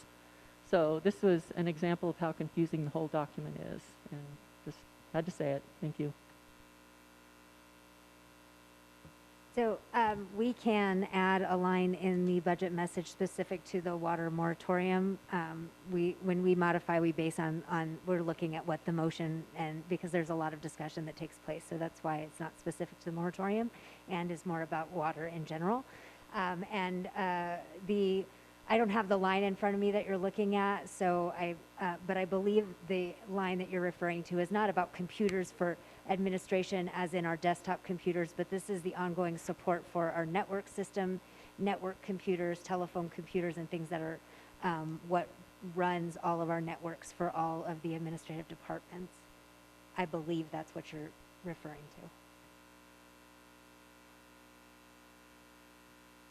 to. It does say administration computers, so I guess, again, some confusion. Yes, Ms. Jones. So the, in capital improvement, there is 15,000 budgeted for, for any of the computers in the front office and the server room that are past their date. And then we also, we have a server issue where we've got a server that's getting full. So we're going to have to add storage space. So that's what that money is for. Yes, there is 10,000 under public safety that is for those computers back in the PD that are well past their date. And so yes, there is, both pieces are budgeted to have enough funds to make sure that the server room, we have enough space, and that all the computers are current, and replace the desktop computers in public safety. So perhaps moving forward in the future, that can be made a little bit clearer, because it seems like a new administrator could come along and go, oh, look, we have 15,426 budgeted for administrative computers. We're going to get some new computers. So again, clarity. We need clarity and more detail, not less detail. We need to know this. It was hard to read this and understand it. So thank you. Yes, Ms. Mister. Oh, mine's still on. So I'm just getting back to the capital improvement allocations for 2022. I don't remember the trustees previous past votes voting for the 15,000. Last time I saw this table, it was at 10, and that was one of the things that I was curious. When did you all vote for 15,000? Because it was changed from that original table that I held up at the last meeting with all the columns. So that jumped out at me, that it looked like you have added $5,000. And then the other thing I wanted to bring up about the budget, that I was really surprised that your transmittal letter did not have this allocations table, that I thought a motion was made to incorporate it into the budget. And for those of you who can't see it, it's from a 2015 budget, I think. And it just is the one place where you can get a snapshot of the entire budget for the town in one place. And I know you can't change it now, but when we do the half-day session, and I mean, even if this is put in a packet or someplace where somebody can see it, it doesn't have to be in the budget at this late date, but it really is instructive. And then the last thing I wanted to add is Jeff and I just had the really good fortune to sit down with Corinne and Cindy and learn more about the budget. And I just want you all to know the take-home message that I got from that is I did not understand that the reserves that have been in place in town, in banks or wherever, I don't know what it is not incorporated into that existing year's budget. I don't understand why, but those numbers are not in the total. And in past years, you probably didn't bring as many forward, I don't know. But it sounds like this year, because of the water tank and the water things that need to be done, you have brought in the road construction. You have brought, I don't know, $900,000 from reserves to this budget or more. The numbers escape me, but that was the underlying budget issue that I did not get through all these. Oh, sure. I'd like to move we extend the meeting for 20 minutes. Second? Second. All in favor? Aye. Opposed? All right. So- Now, continue. So I just wanted to say that it was an aha moment for me as to why the budget is bigger for 2022 is because the money that's been sitting in other accounts that aren't accounted for in the 2021 budget are actually going to be encumbered for use. Do I have that right? Okay. If you indulge me a little bit, just as a little story. Assuming you've got a job and you make $30,000 a year, but you're very careful and you only spend $25 on your living, and you put $5 in your savings account, that's your reserve. And this goes on for a few years. And then you see this truck, and you want to buy this truck. You need this truck for your business. It costs $30,000. So you have got in your reserve, you've only got 20 because it's only been a few years. But you go to your grandma, and she gives you the other 10. She grants you this other 10. And so now you've got $30,000 to spend on your truck. Well, before you had been living on a $30,000 budget for years. Now you go and get these reserves and the grant, and so your budget now is $60,000.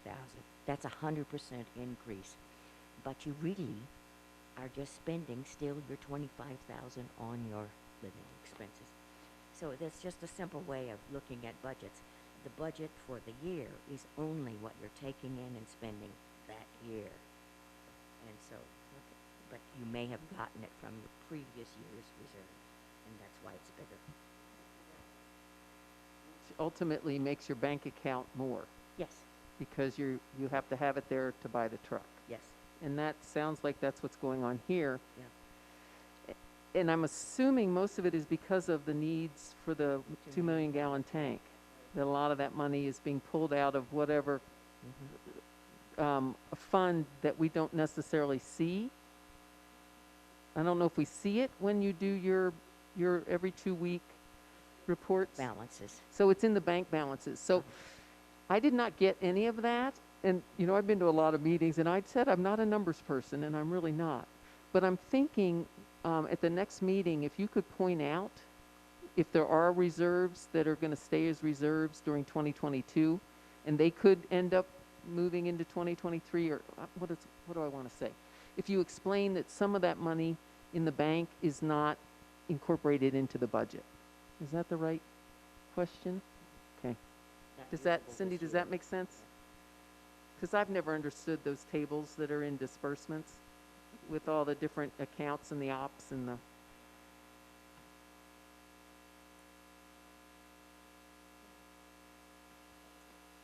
I think I understand what you're saying. I'm not 100% sure, but I will make a shot at it, and then we can adjust if I miss the mark. All right, other comments from the board? Okay, from the public. Yes, Ms. Watson.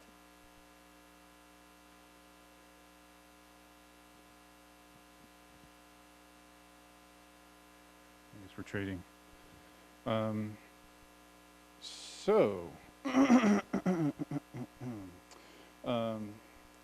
I appreciate your illustration, Karen. But I want to remind you guys, again, that that's not what's happening. I mean, that is happening.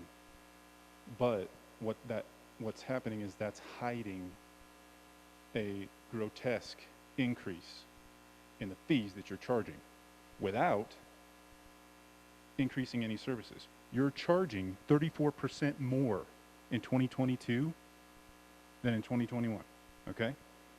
Not like you're borrowing it from your grandma, not like you saved it, like you're taking it, okay? Or from my perspective, it's less.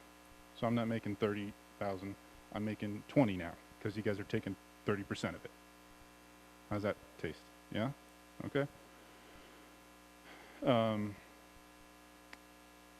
I really don't understand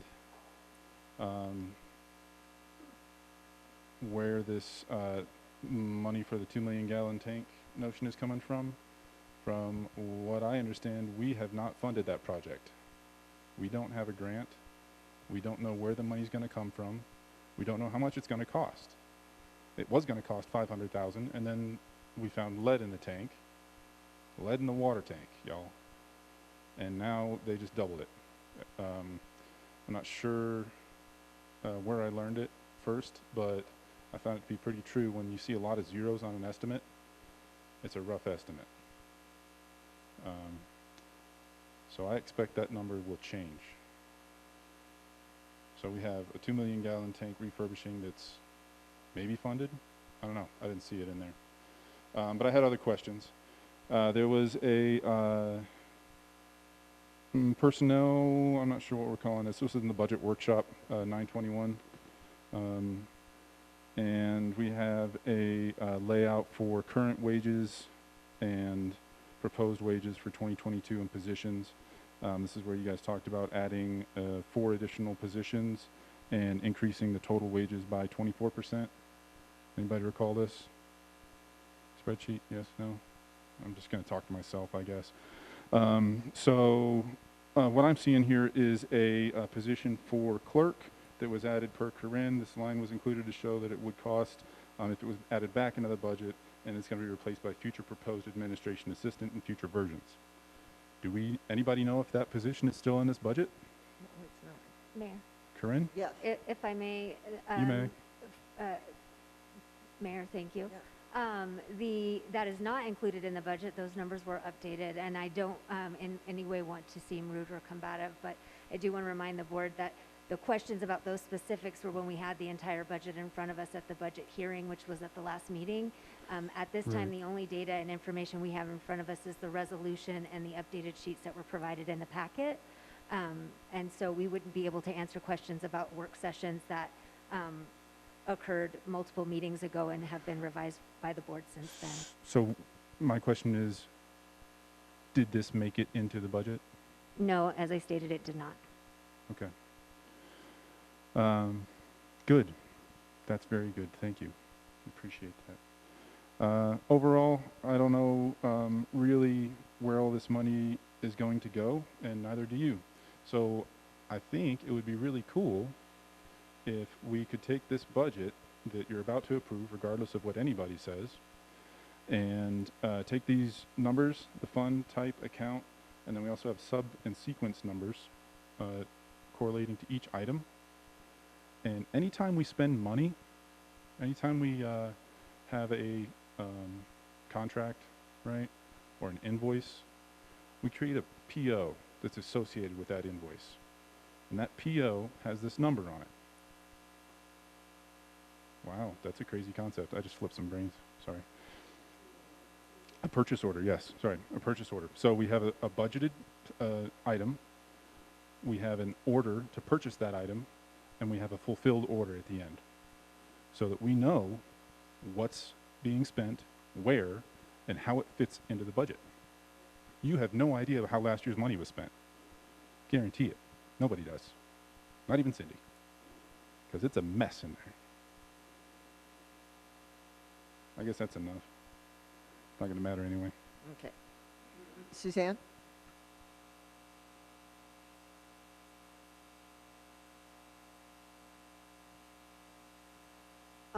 I don't have much to say, but I just was, well, the first thing I'm going to say is when you go to the town website on the home page and you put budget in the search box, there's no results found.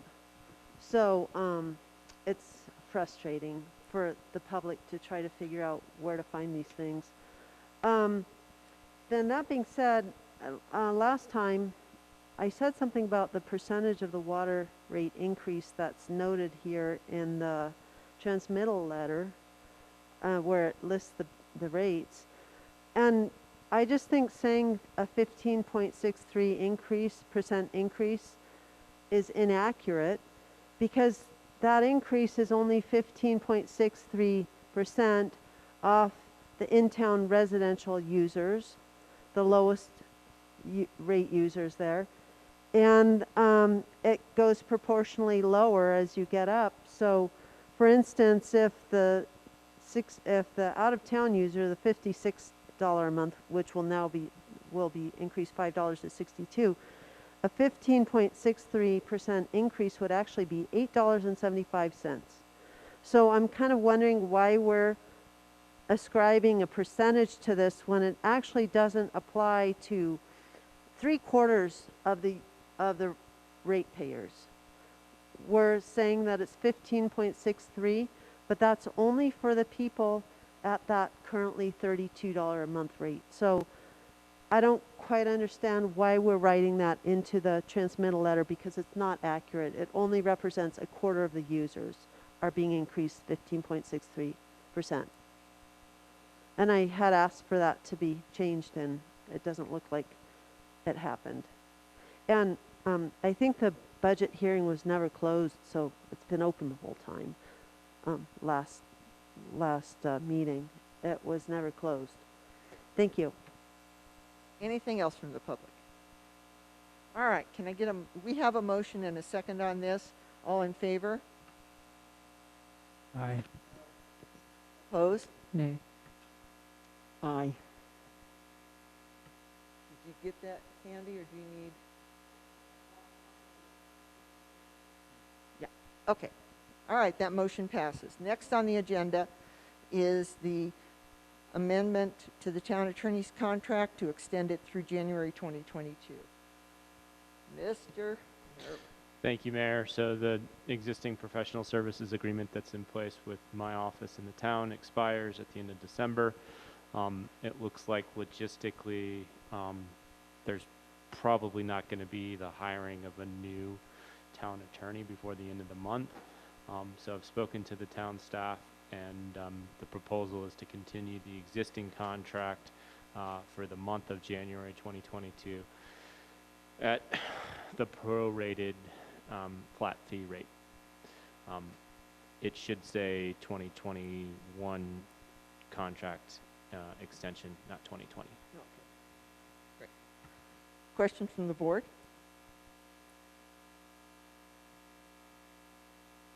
Yes, Mr. Thompson? Do we expect to have the position filled in January? I hope so. But ultimately, that would be up to the board. Do we expect to have the position filled in January? Well, the next agenda item is the municipal attorney proposals. And I would hope we could do it. I have no guarantee that we will be able to do it, being that I don't think tonight we're going to be able to come to a decision on that. So my guess is we're going to have to do some interviews. And as far as, is that going to be feasible to get those interviews and then bring it back to the board and have a decision made, and then have some time for the attorneys, for Bo to actually work with the new attorney to bring them up to speed on what's going on in the town. I don't know. I really think this month extension is probably not going to be long enough, personally. Sorry, Bo!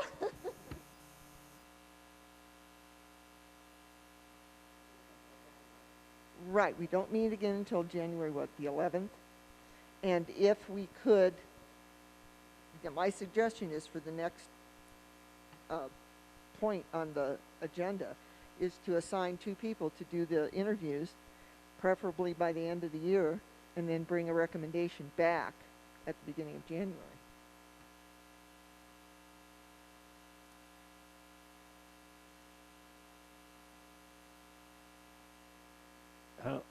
What does our application pool look like? Or in the packet. Oh, sorry, 5. Sorry. And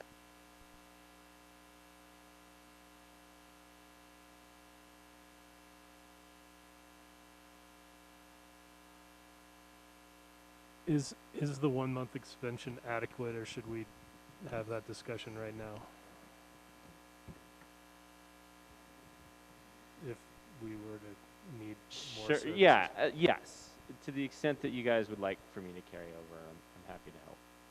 My wife might not be so happy about it, but that's a separate issue. I think if maybe we could do it on like a month-to-month basis, and you know, it would be good to give ramp-up time with respect to the new legal counsel, trying to also be sensitive that there might be a period of time where you have 2 law firms engaged. So I think you want to kind of manage that somewhat too. So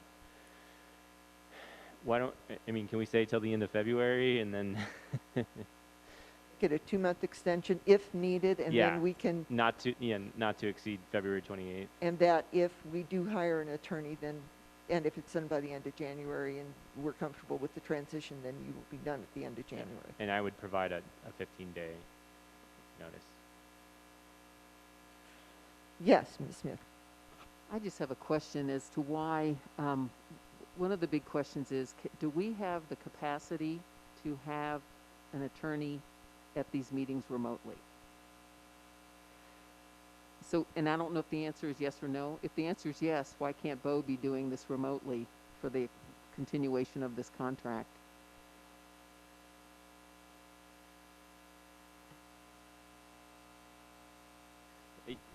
So I think that's, I can't speak to that logistically.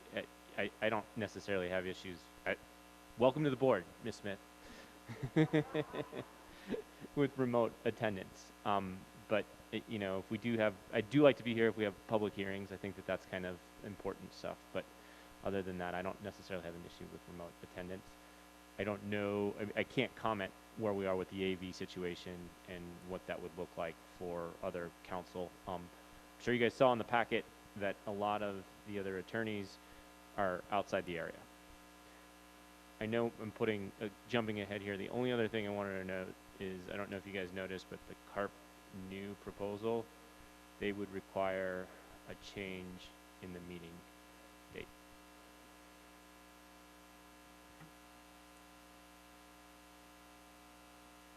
Yes.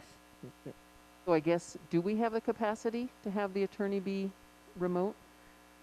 I know that we should have the ability, but it would take some learning on how we would do that. Mr. Johnson? I think that's something that we're going to have to do, is looking through, you know, all these applications. Most of them want to do it remotely.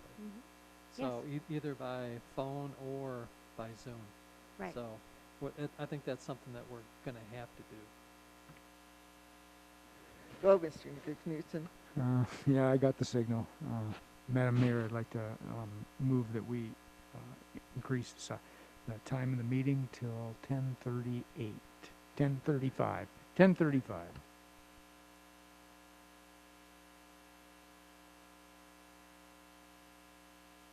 Second. All in favor? Aye. Aye. Opposed? All right. So, can we get a motion for something on the attorney amendment to contract? I move that we extend the attorney's contract until the end of February at the latest. Second? Second. Further discussion from the board? Anything from the public? All right, all in favor? Aye. Aye. Opposed? All right, that motion passes. All right, next, consideration of municipal attorney. So again, I suggest we decide who our top two candidates are, decide who will interview them, and then conduct those interviews hopefully by the end of the year. So do we have any nominations for who you like best? If I may, just Yeah. quickly, Mayor, I don't have any issues with that approach. I would say that really the trustees have three approaches. You could appoint 2 members of the trustees and or a staff member to conduct the interviews of as many candidates as you may select. You could have a open meeting where you interview each one of the candidates in a publicly noticed meeting. Or you could have an executive session where you interview whatever number of candidates in the executive session and then come out of the executive session and make a finding. So those would, I would say, are the 3 routes that are possible. Not to throw a wrench into it, but just want to make sure that that's kind of the process that you could employ. Thank you for that information. Does the board have a preference as to how they would like to do this? Yes, Mr. Thompson. I would just comment that it seems like we would want to have at least 3 people if we go with the interview process, making that decision. 3 board members? The trustees. Yeah. Bare minimum. But I think my preference is executive session. Okay. Other preferences from the board? Yes, Ms. Smith. I would rather see it done in the public, simply because the town attorney is an important position, and I think all the attorneys that the ones that make it to the top, shouldn't have any problem being interviewed in front of the public. But what I would like to ask is, if it's not, depending on who the trustee team is, that team has to come up with interview questions. And that's unless there's already interview questions in the queue somewhere, but that's no small endeavor either, to come up with those questions in a rating system for everyone to do individually. So this interview process is no small thing. So I think it needs some thought besides just how to do it, but the other how to do it. Other thoughts from the board about process? Yeah, Mr. Johnson. I think my preference would be to narrow the list of 5 down to 2, and then take it to the board group to come up with the interview questions and interview the candidates. So yours would not be an executive session or in the public, correct? Well, it would be in the public, yeah, right now. Yeah, I don't think we need to do executive session on this. Okay, so it sounds like you would be okay with having a public meeting to have it. Okay. Any other thoughts? Thanks. Oh, Go ahead.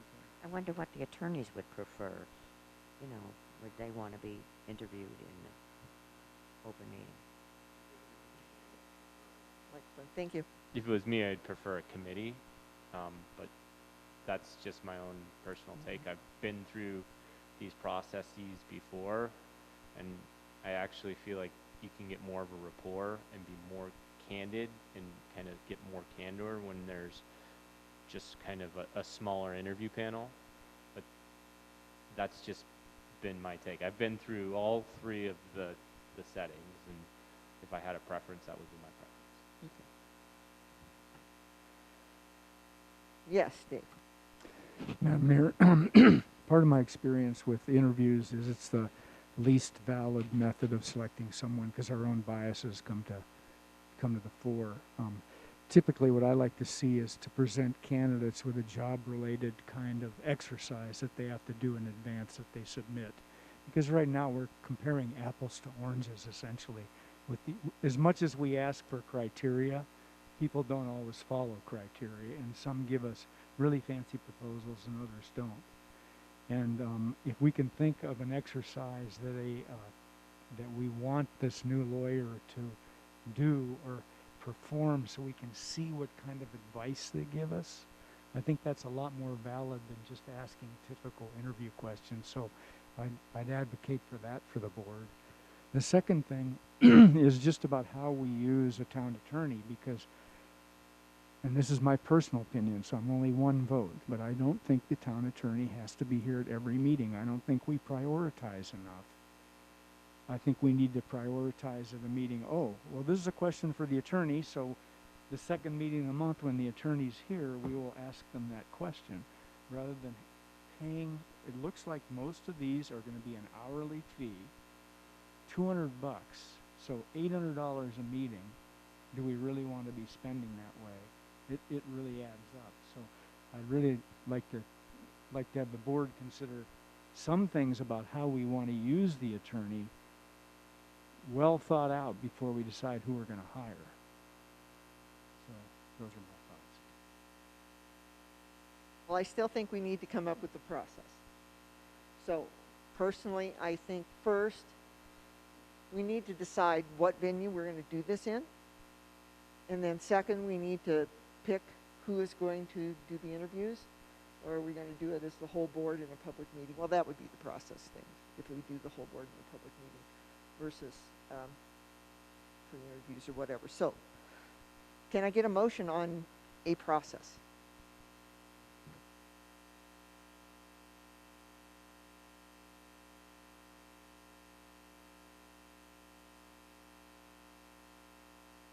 All right, make it really simple and then Candy can get it. So turn on your mic first. I move that we choose 3 members of the board to develop the process.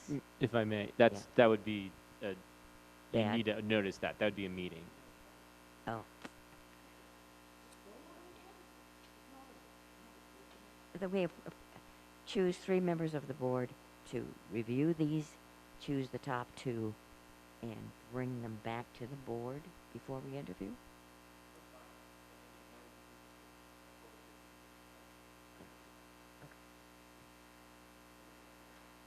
That we choose 3 members of the trustees to review these applicants and choose the top 2 to bring to the board at a later date for an interview. That's as far as it goes. Do I have a second? I have a question. Sure. Under that scenario, would those 3 trustees also be the interviewers, or are we just, is that the selection process and then we have another step to determine? Yeah, they're not necessarily. Wouldn't they come before the board? Yeah, under that, yeah. At the 3 members of the trustees, basically, Top two. they pick the top 2. Are they going to come up with the questions and stuff Yeah, they probably should. and then bring it back to the board? Or the exercise, one or the other. I mean, you know, the board's got to have some input at the questions as well. You think that's- But No, coming up with questions from 7 members of the board, I mean, that's like trying to write a letter you're of right. support for, Okay, the Forest Service okay. via 7 members of the board. That doesn't work well.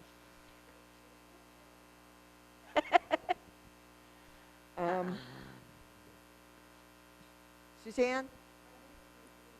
Well, I'm sorry, we haven't gotten to that portion of the program yet, so please just be a little patient while we try and hash this out among ourselves. Yes. Do we have any institutional memory about what we did when we hired Bo? What was the process? It was an executive session interview. Suzanne, please, you will have a turn. I think she is correct that there were 3 applicants and all 3 were interviewed.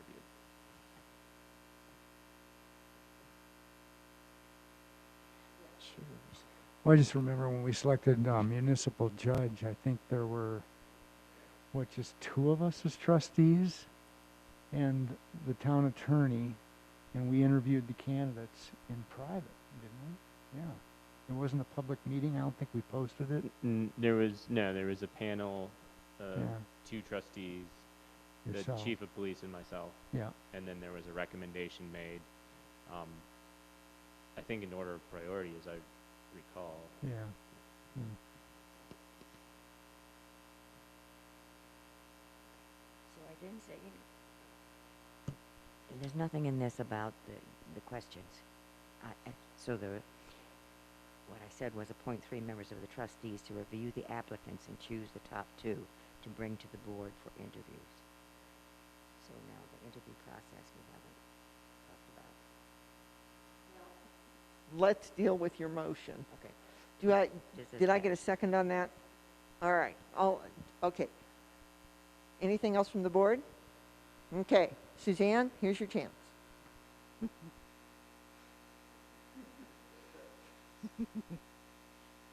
Hey, can you repeat your, Sure. can you repeat your written down motion there? Appoint 3 members of the trustees to review the applicants and choose the top 2 to bring to the board for interviews. Okay, I'm a little uncomfortable with the word choose because I didn't think that, I would think they would recommend applicants. I don't think already just a few people can make a choice for the board. I feel a little uncomfortable with that. Yeah, so, and then of course, I guess I'm a little uncomfortable with it, so I don't shut me down if I'm not in the right sequence. But the sequence is a little weird here because you're choosing 3 people to do the interview, but No. or to go through the candidates, what I'm saying. But what's the metric? What is the board looking for? I'd like to hear from all the board members what they want to see.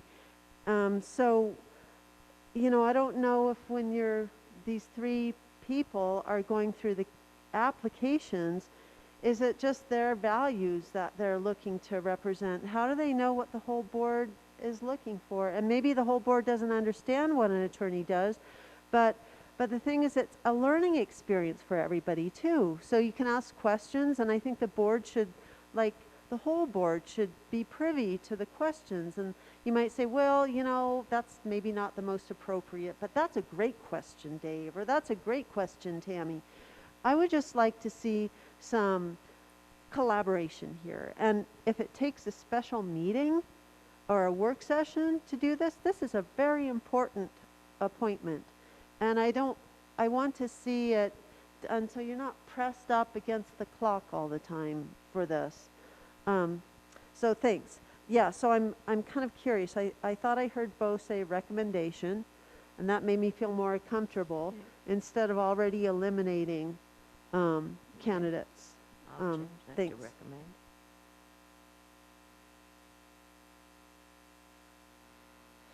Dave?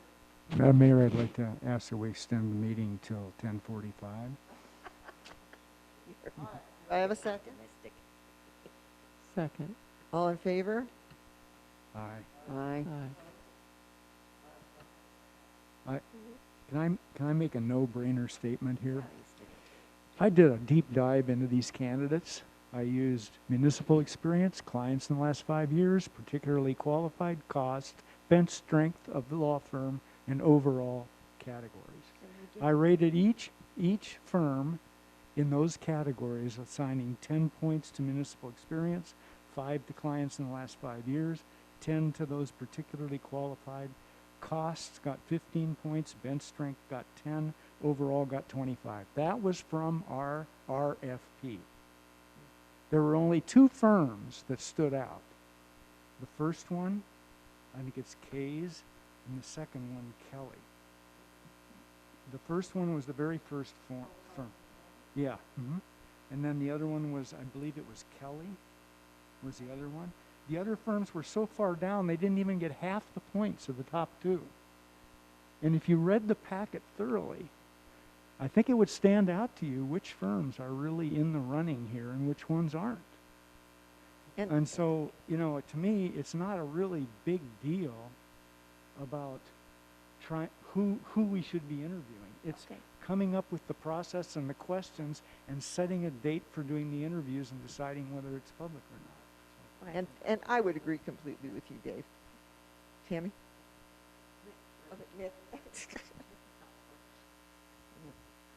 Yeah, I would agree with that. As Mr. Knutson said, I ranked mine. I had K&H as number 1 until I found out that they have conflicts with the second and fourth Thursday of every month. So then I went to Kelly. So I think it's pretty clear looking at the information that we sent to them and they returned to us. Yes, Tammy. So I didn't get so specific with my ranking, but I did come up with Kelly, and I really liked K&H, but they will only attend remotely too, I believe.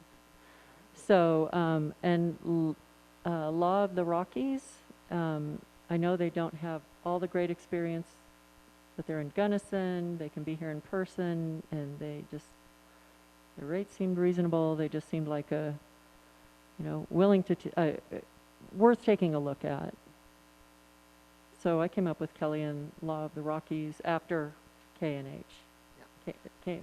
They were my third. Law of the Rockies was my third choice, but K&H obviously isn't going to work. And I would agree that, the only thing I like about Law of the Rockies is they do have expertise in water law, which is something that's very, very important. All right. Karen, did you want to say something? You have your mic on. I was going to rescind my motion. Okay. Paige. Going to say that I agree. I had Kelly and Law of the Rockies, and if Jeff could have done Tuesdays and Thursdays, he would be my first choice. Tuesdays, but we can't get him. So those were the 2 that jumped out at me as well. Could we change our date? Do we want to? You could, it would be an ordinance, but you could change your date, so.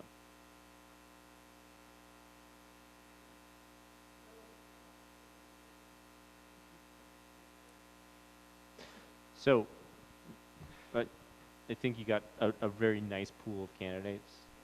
Your top 3, I wouldn't have any objection with, just from my own experience. So what we could do is we could pick 2 of these. Board pick 2 of these to interview, and then we can move forward with deciding how we will interview and what the interview process is. So if somebody would want to make a motion as far as who we should interview.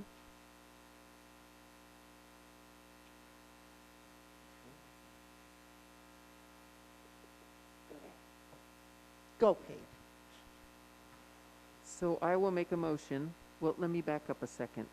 So should we interview Jeff to see if it's worthy of doing a Thursday change? Because that's a huge difference. Put it out there and Okay. we can vote on it.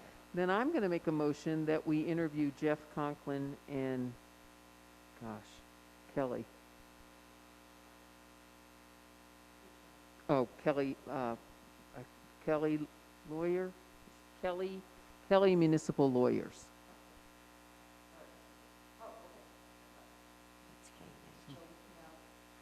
Carp New Hanlon and Kelly, correct? Okay. Do I hear a second? Second. All right, let's do a vote. I'm not getting the names right here. Yeah, so Carp New Haven, or Carp New Hanlon. That's the first one. That's the first one. The second one is Kelly. Yeah, okay. Now we got him? All right. All in favor? Aye. Aye. Aye. All right, so now we have our two that we're going, part one. Part two, why don't we appoint board members to come up with a process and bring it back to the board? And it can be done via a Zoom meeting or something like that. Now, Zoom meetings are good idea. So we could do a Zoom meeting just to set up the process and then decide who's going to meet. And then we can just decide if we're going to do it executive session or Is that So a near. motion for a workshop to outline the attorney interview process? a Zoom. Well, I think what we need to do is to decide who the board members are who will come up with the process, then bring it back in a Zoom meeting to the rest of the board to decide if that works. Does that make sense? Or should we just, Or is everybody going to do that? oh, I think that, Yeah, you're right. I think it's too complicated to do it that way. I think it needs to be delegated and then we can hone it at the Zoom session. We do have somewhat of an outline from the last administrator hiring, logistics even, where they stay, all that stuff. But if we do Zoom, that makes it easier. But, questions that we had, and it's in file. But it's, but it won't be tailored to the attorney, so it'll have to be revised.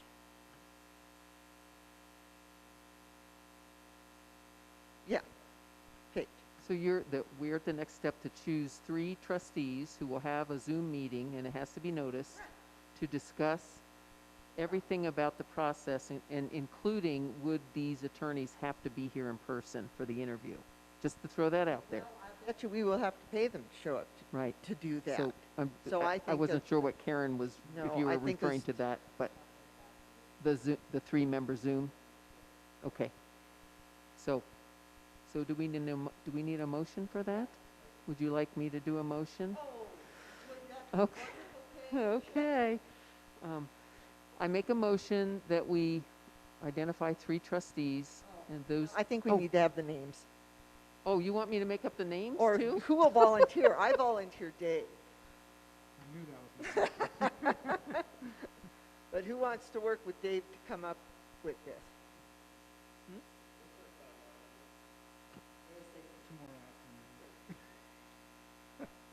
I have to work in Glenwood tomorrow. You're talking tomorrow? No, no.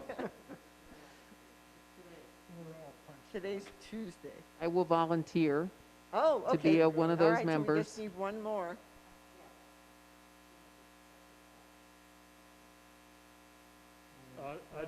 I'll help based on timing, because Okay, well then you 3 can get together and figure out a time that will work for Okay, I'd like to add Corinne to the mix.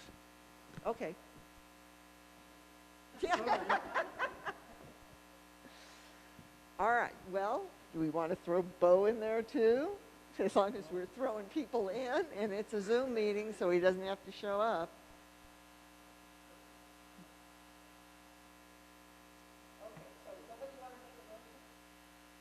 I make a motion that trustee Knutson, trustee Smith, trustee Johnson, excuse me, Thompson, sorry, forgot your name. Ms. Ferguson and Mr. Nerlin will organize a Zoom meeting, which will be noticed, to identify all of the process for candidate interviews. I have a second.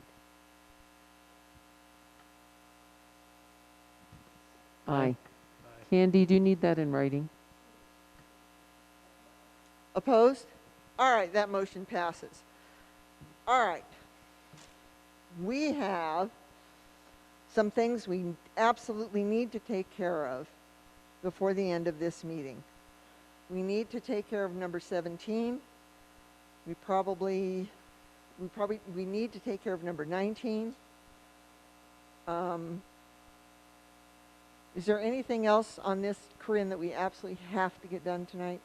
17 is actually the only thing. 19 doesn't have to be. You don't have to do that appointment tonight. But we have a planning commission meeting before the next meeting, so we probably should No. have our new person on. It's the 27th of January, not December. Oh my God, I put it in my calendar wrong. Yes. Okay, great. All right, so we don't have to do, so 17 is the only thing we have to do. 2 minutes. We have 2 minutes. 1 minute now. 1 minute. 1 minute. So included in the packet is the remaining request for the board approval for the remaining expenditure of the CDOT Revitalize Main Street grant. The projects that have been identified based on community request and presentation to the board is providing restrooms throughout the calendar year 2022 while we assess our public restroom situation on Grand Avenue. The installation of changing tables in the public restrooms in Town Hall, and if there is any left over, there's a little bit anticipated to be left over from that to address one additional seating in shade in Poulos Park. Discussion from the board, or do we want to just make a motion? I move that we approve the expenditure of the final funds from that grant. Second. All right. We are out of time. 1 minute. All right, which means 15 minutes. Let's add second. all in favor? Aye. Opposed? Aye. All right. Okay, Thomas?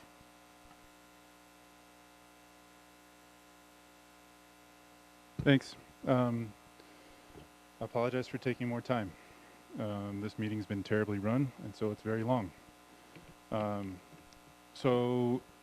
Last month, November, I did a core request because I read the interim report for this grant, and it made me so mad that I had to get more information about it. It reads like, well, I guess you'd have to read it for yourself. I guess you probably haven't. But basically, it treats the people of Paonia with contempt and tells a story about a process that was dictated completely from the top down. All the things that we were just talking about with all these grants, where Chris was saying that, let's see, I wrote it down because it's really good. Before a grant comes before us, before we start a grant, it should come before this group, right? What did Paige said, don't get so far down the road with a grant before coming to the public, right? This grant wasn't brought to the public until after everything had already been decided on it, right? Until people were already hired, meetings had already taken place, and I got all the communication that went through this and all of the expenditures, all the invoices, and this was Elaine Brett's show, right? Her name's on the document. She wrote it. She put it together. And I don't know if you guys remember, but it was a complete cluster. It was a cluster. Everybody hated it. It was the worst thing that happened in 2020 with all the purple streets, right? Everybody was talking about getting up in arms and getting all angry. You remember this? Yeah, I remember it. I'm living through it again. And the total value of this grant is $50,000, right? $50,000. You guys remember all the discussion about the $500 that we were gonna maybe not collect from people? Yeah, you know how many years we can do? What is it? 100 years worth of picking in the park for this grant, right? And I know, Mary, you're going to say that well, it's grant money. It's not our money. It's grant money, but it is our money. This is funded through taxes on gasoline that we pay, federal and state, 40 cents a gallon, right? And it's just coming back to us. Guarantee this town has spent more than $50,000 on those taxes. I would like to see this never happen again. I would like to see, when this kickoff meeting happens, not Mary and Elaine and Amy DeLuca and let's see who else was there, Molly Wheelock and Corinne, right? I want to see you guys. I want to see the board determine what happens with this grant. This is not Elaine's money. This is not Elaine's town. She doesn't even live in this town, right? And I know you're her crony and you guys are buddies and you like to push people around and get your way and spend everybody's money. Mr. Markle, you will stop with the negative comments right now. Personal attacks are not allowed. I'm just saying what I see. Stop. Stop. Put your mask on or leave the room. Okay. So. Do we have to call the police in to enforce this? Come on. Let's be civil and respectful, I'm being Thomas. civil, okay? What I don't like to see is people taking advantage of my town. All right? So going back through these expenditures, there are also some errors in this grant. There's an error on this page right here. Looking at number 17, right? Up at the top, we have these, the in-kind donation, eBret time, 2773, right? Great, thanks. eBret software, 99, okay? Elaine got a check for $99 for that software. That's not in kind. That needs to be corrected, okay? The gas expenditures, because you guys had to, I don't know if you remember, you had to cut it short and wash all the paint off the roads for a couple days, whatever. Comes to something like 160 gallons of gas or diesel. There's only one truck mentioned on here, but you got both, which at 5 miles per gallon means these guys drove 800 miles up and down Grand Avenue. That can't be right. Okay? Dave and Karen, you guys signed off on this. You looked at these receipts. And I don't think you paid attention. Something is not right about what happened here. Okay? We had a no-bid contract with Pete Marshall. Pete's great. And I want to make sure that my gripe is with the process of this thing. The individuals involved, fine people, right? But this process was completely broken from the beginning.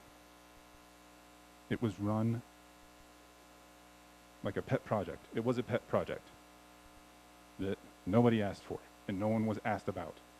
Pete Marshall, let's see, he got $5,975 in one payment, $7,475 in another payment. Both of those are more than $5,000. Neither of those was bid out. Nobody even asked if we wanted a bench. right? Now we're talking about putting another bench in Polis Park with this disbursement. That's the question right now before you. Are we going to throw another, put another shade bench over there? This cluttered mess that we've created in the past 3 years, it's disgusting. Can you fix it? Can you at least maybe follow the ordinance? Is the, what is it, the personal liaison committee, is that still in effect, or is that disbanded? Everything's been disbanded. That's disbanded? Excellent. Great news. Thank you. So, I don't know if I have a recommendation for you here, except to keep certain people far away from town money because they waste it like crazy without asking, right? And Mary, I would seriously consider resigning if I were you. Because if this is the way that you're going to be mayor, if you're going to run meetings that run until 11 o'clock at night with 20 items on them, you are just turning people away from this. Rant over. Any other comments from the public? Yes, Mr. Keenan. I will remind you, we only have 7 minutes left in this meeting. We have very few minutes left in this meeting.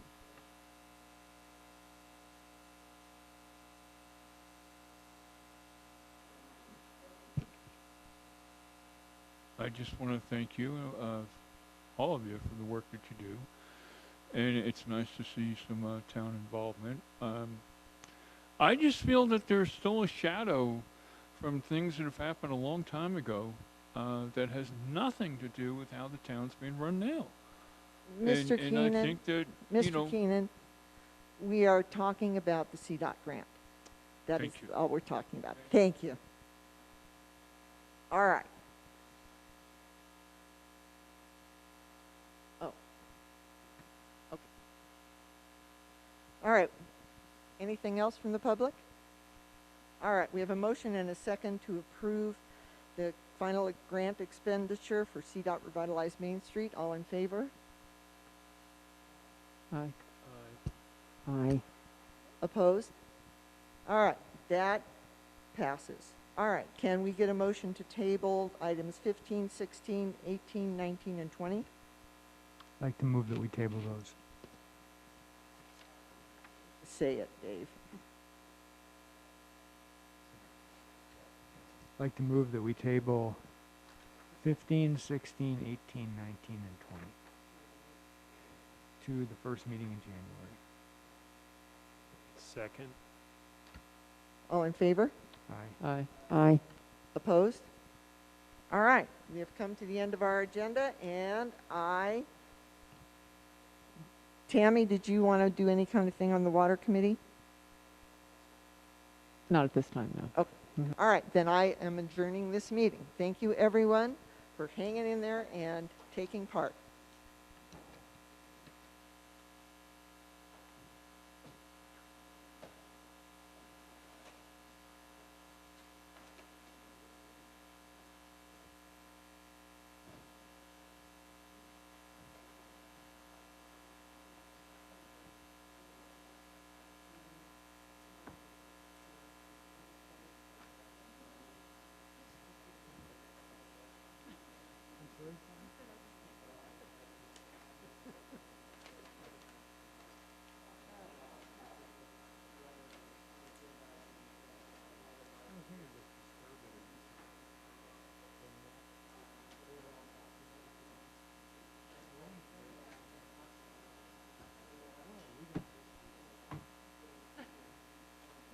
I should have said why.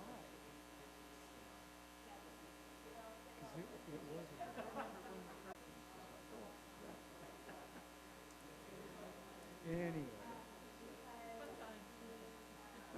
Wasn't it?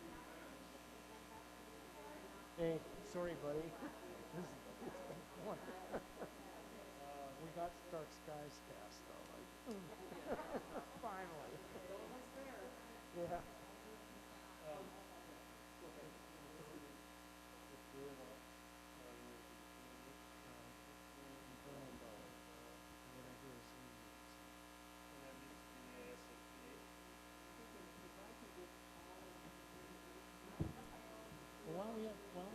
Corinne, she has all our stuff.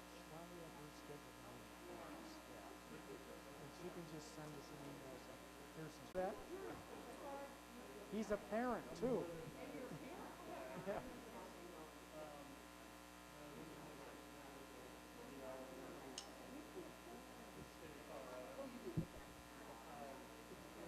But I think Thursday afternoon, after Okay. work for me, Okay. I'd like to just have my weekend space. Sure. Well, Christmas and New Year's, I'm gone. I'm in Brightstone. I mean, I can do a Zoom meeting. Thursday, could we do like 5 to 6? Yeah, knock it out. Yeah. Right, right, exactly. That's why Corinne needs to schedule it so she can agendize it.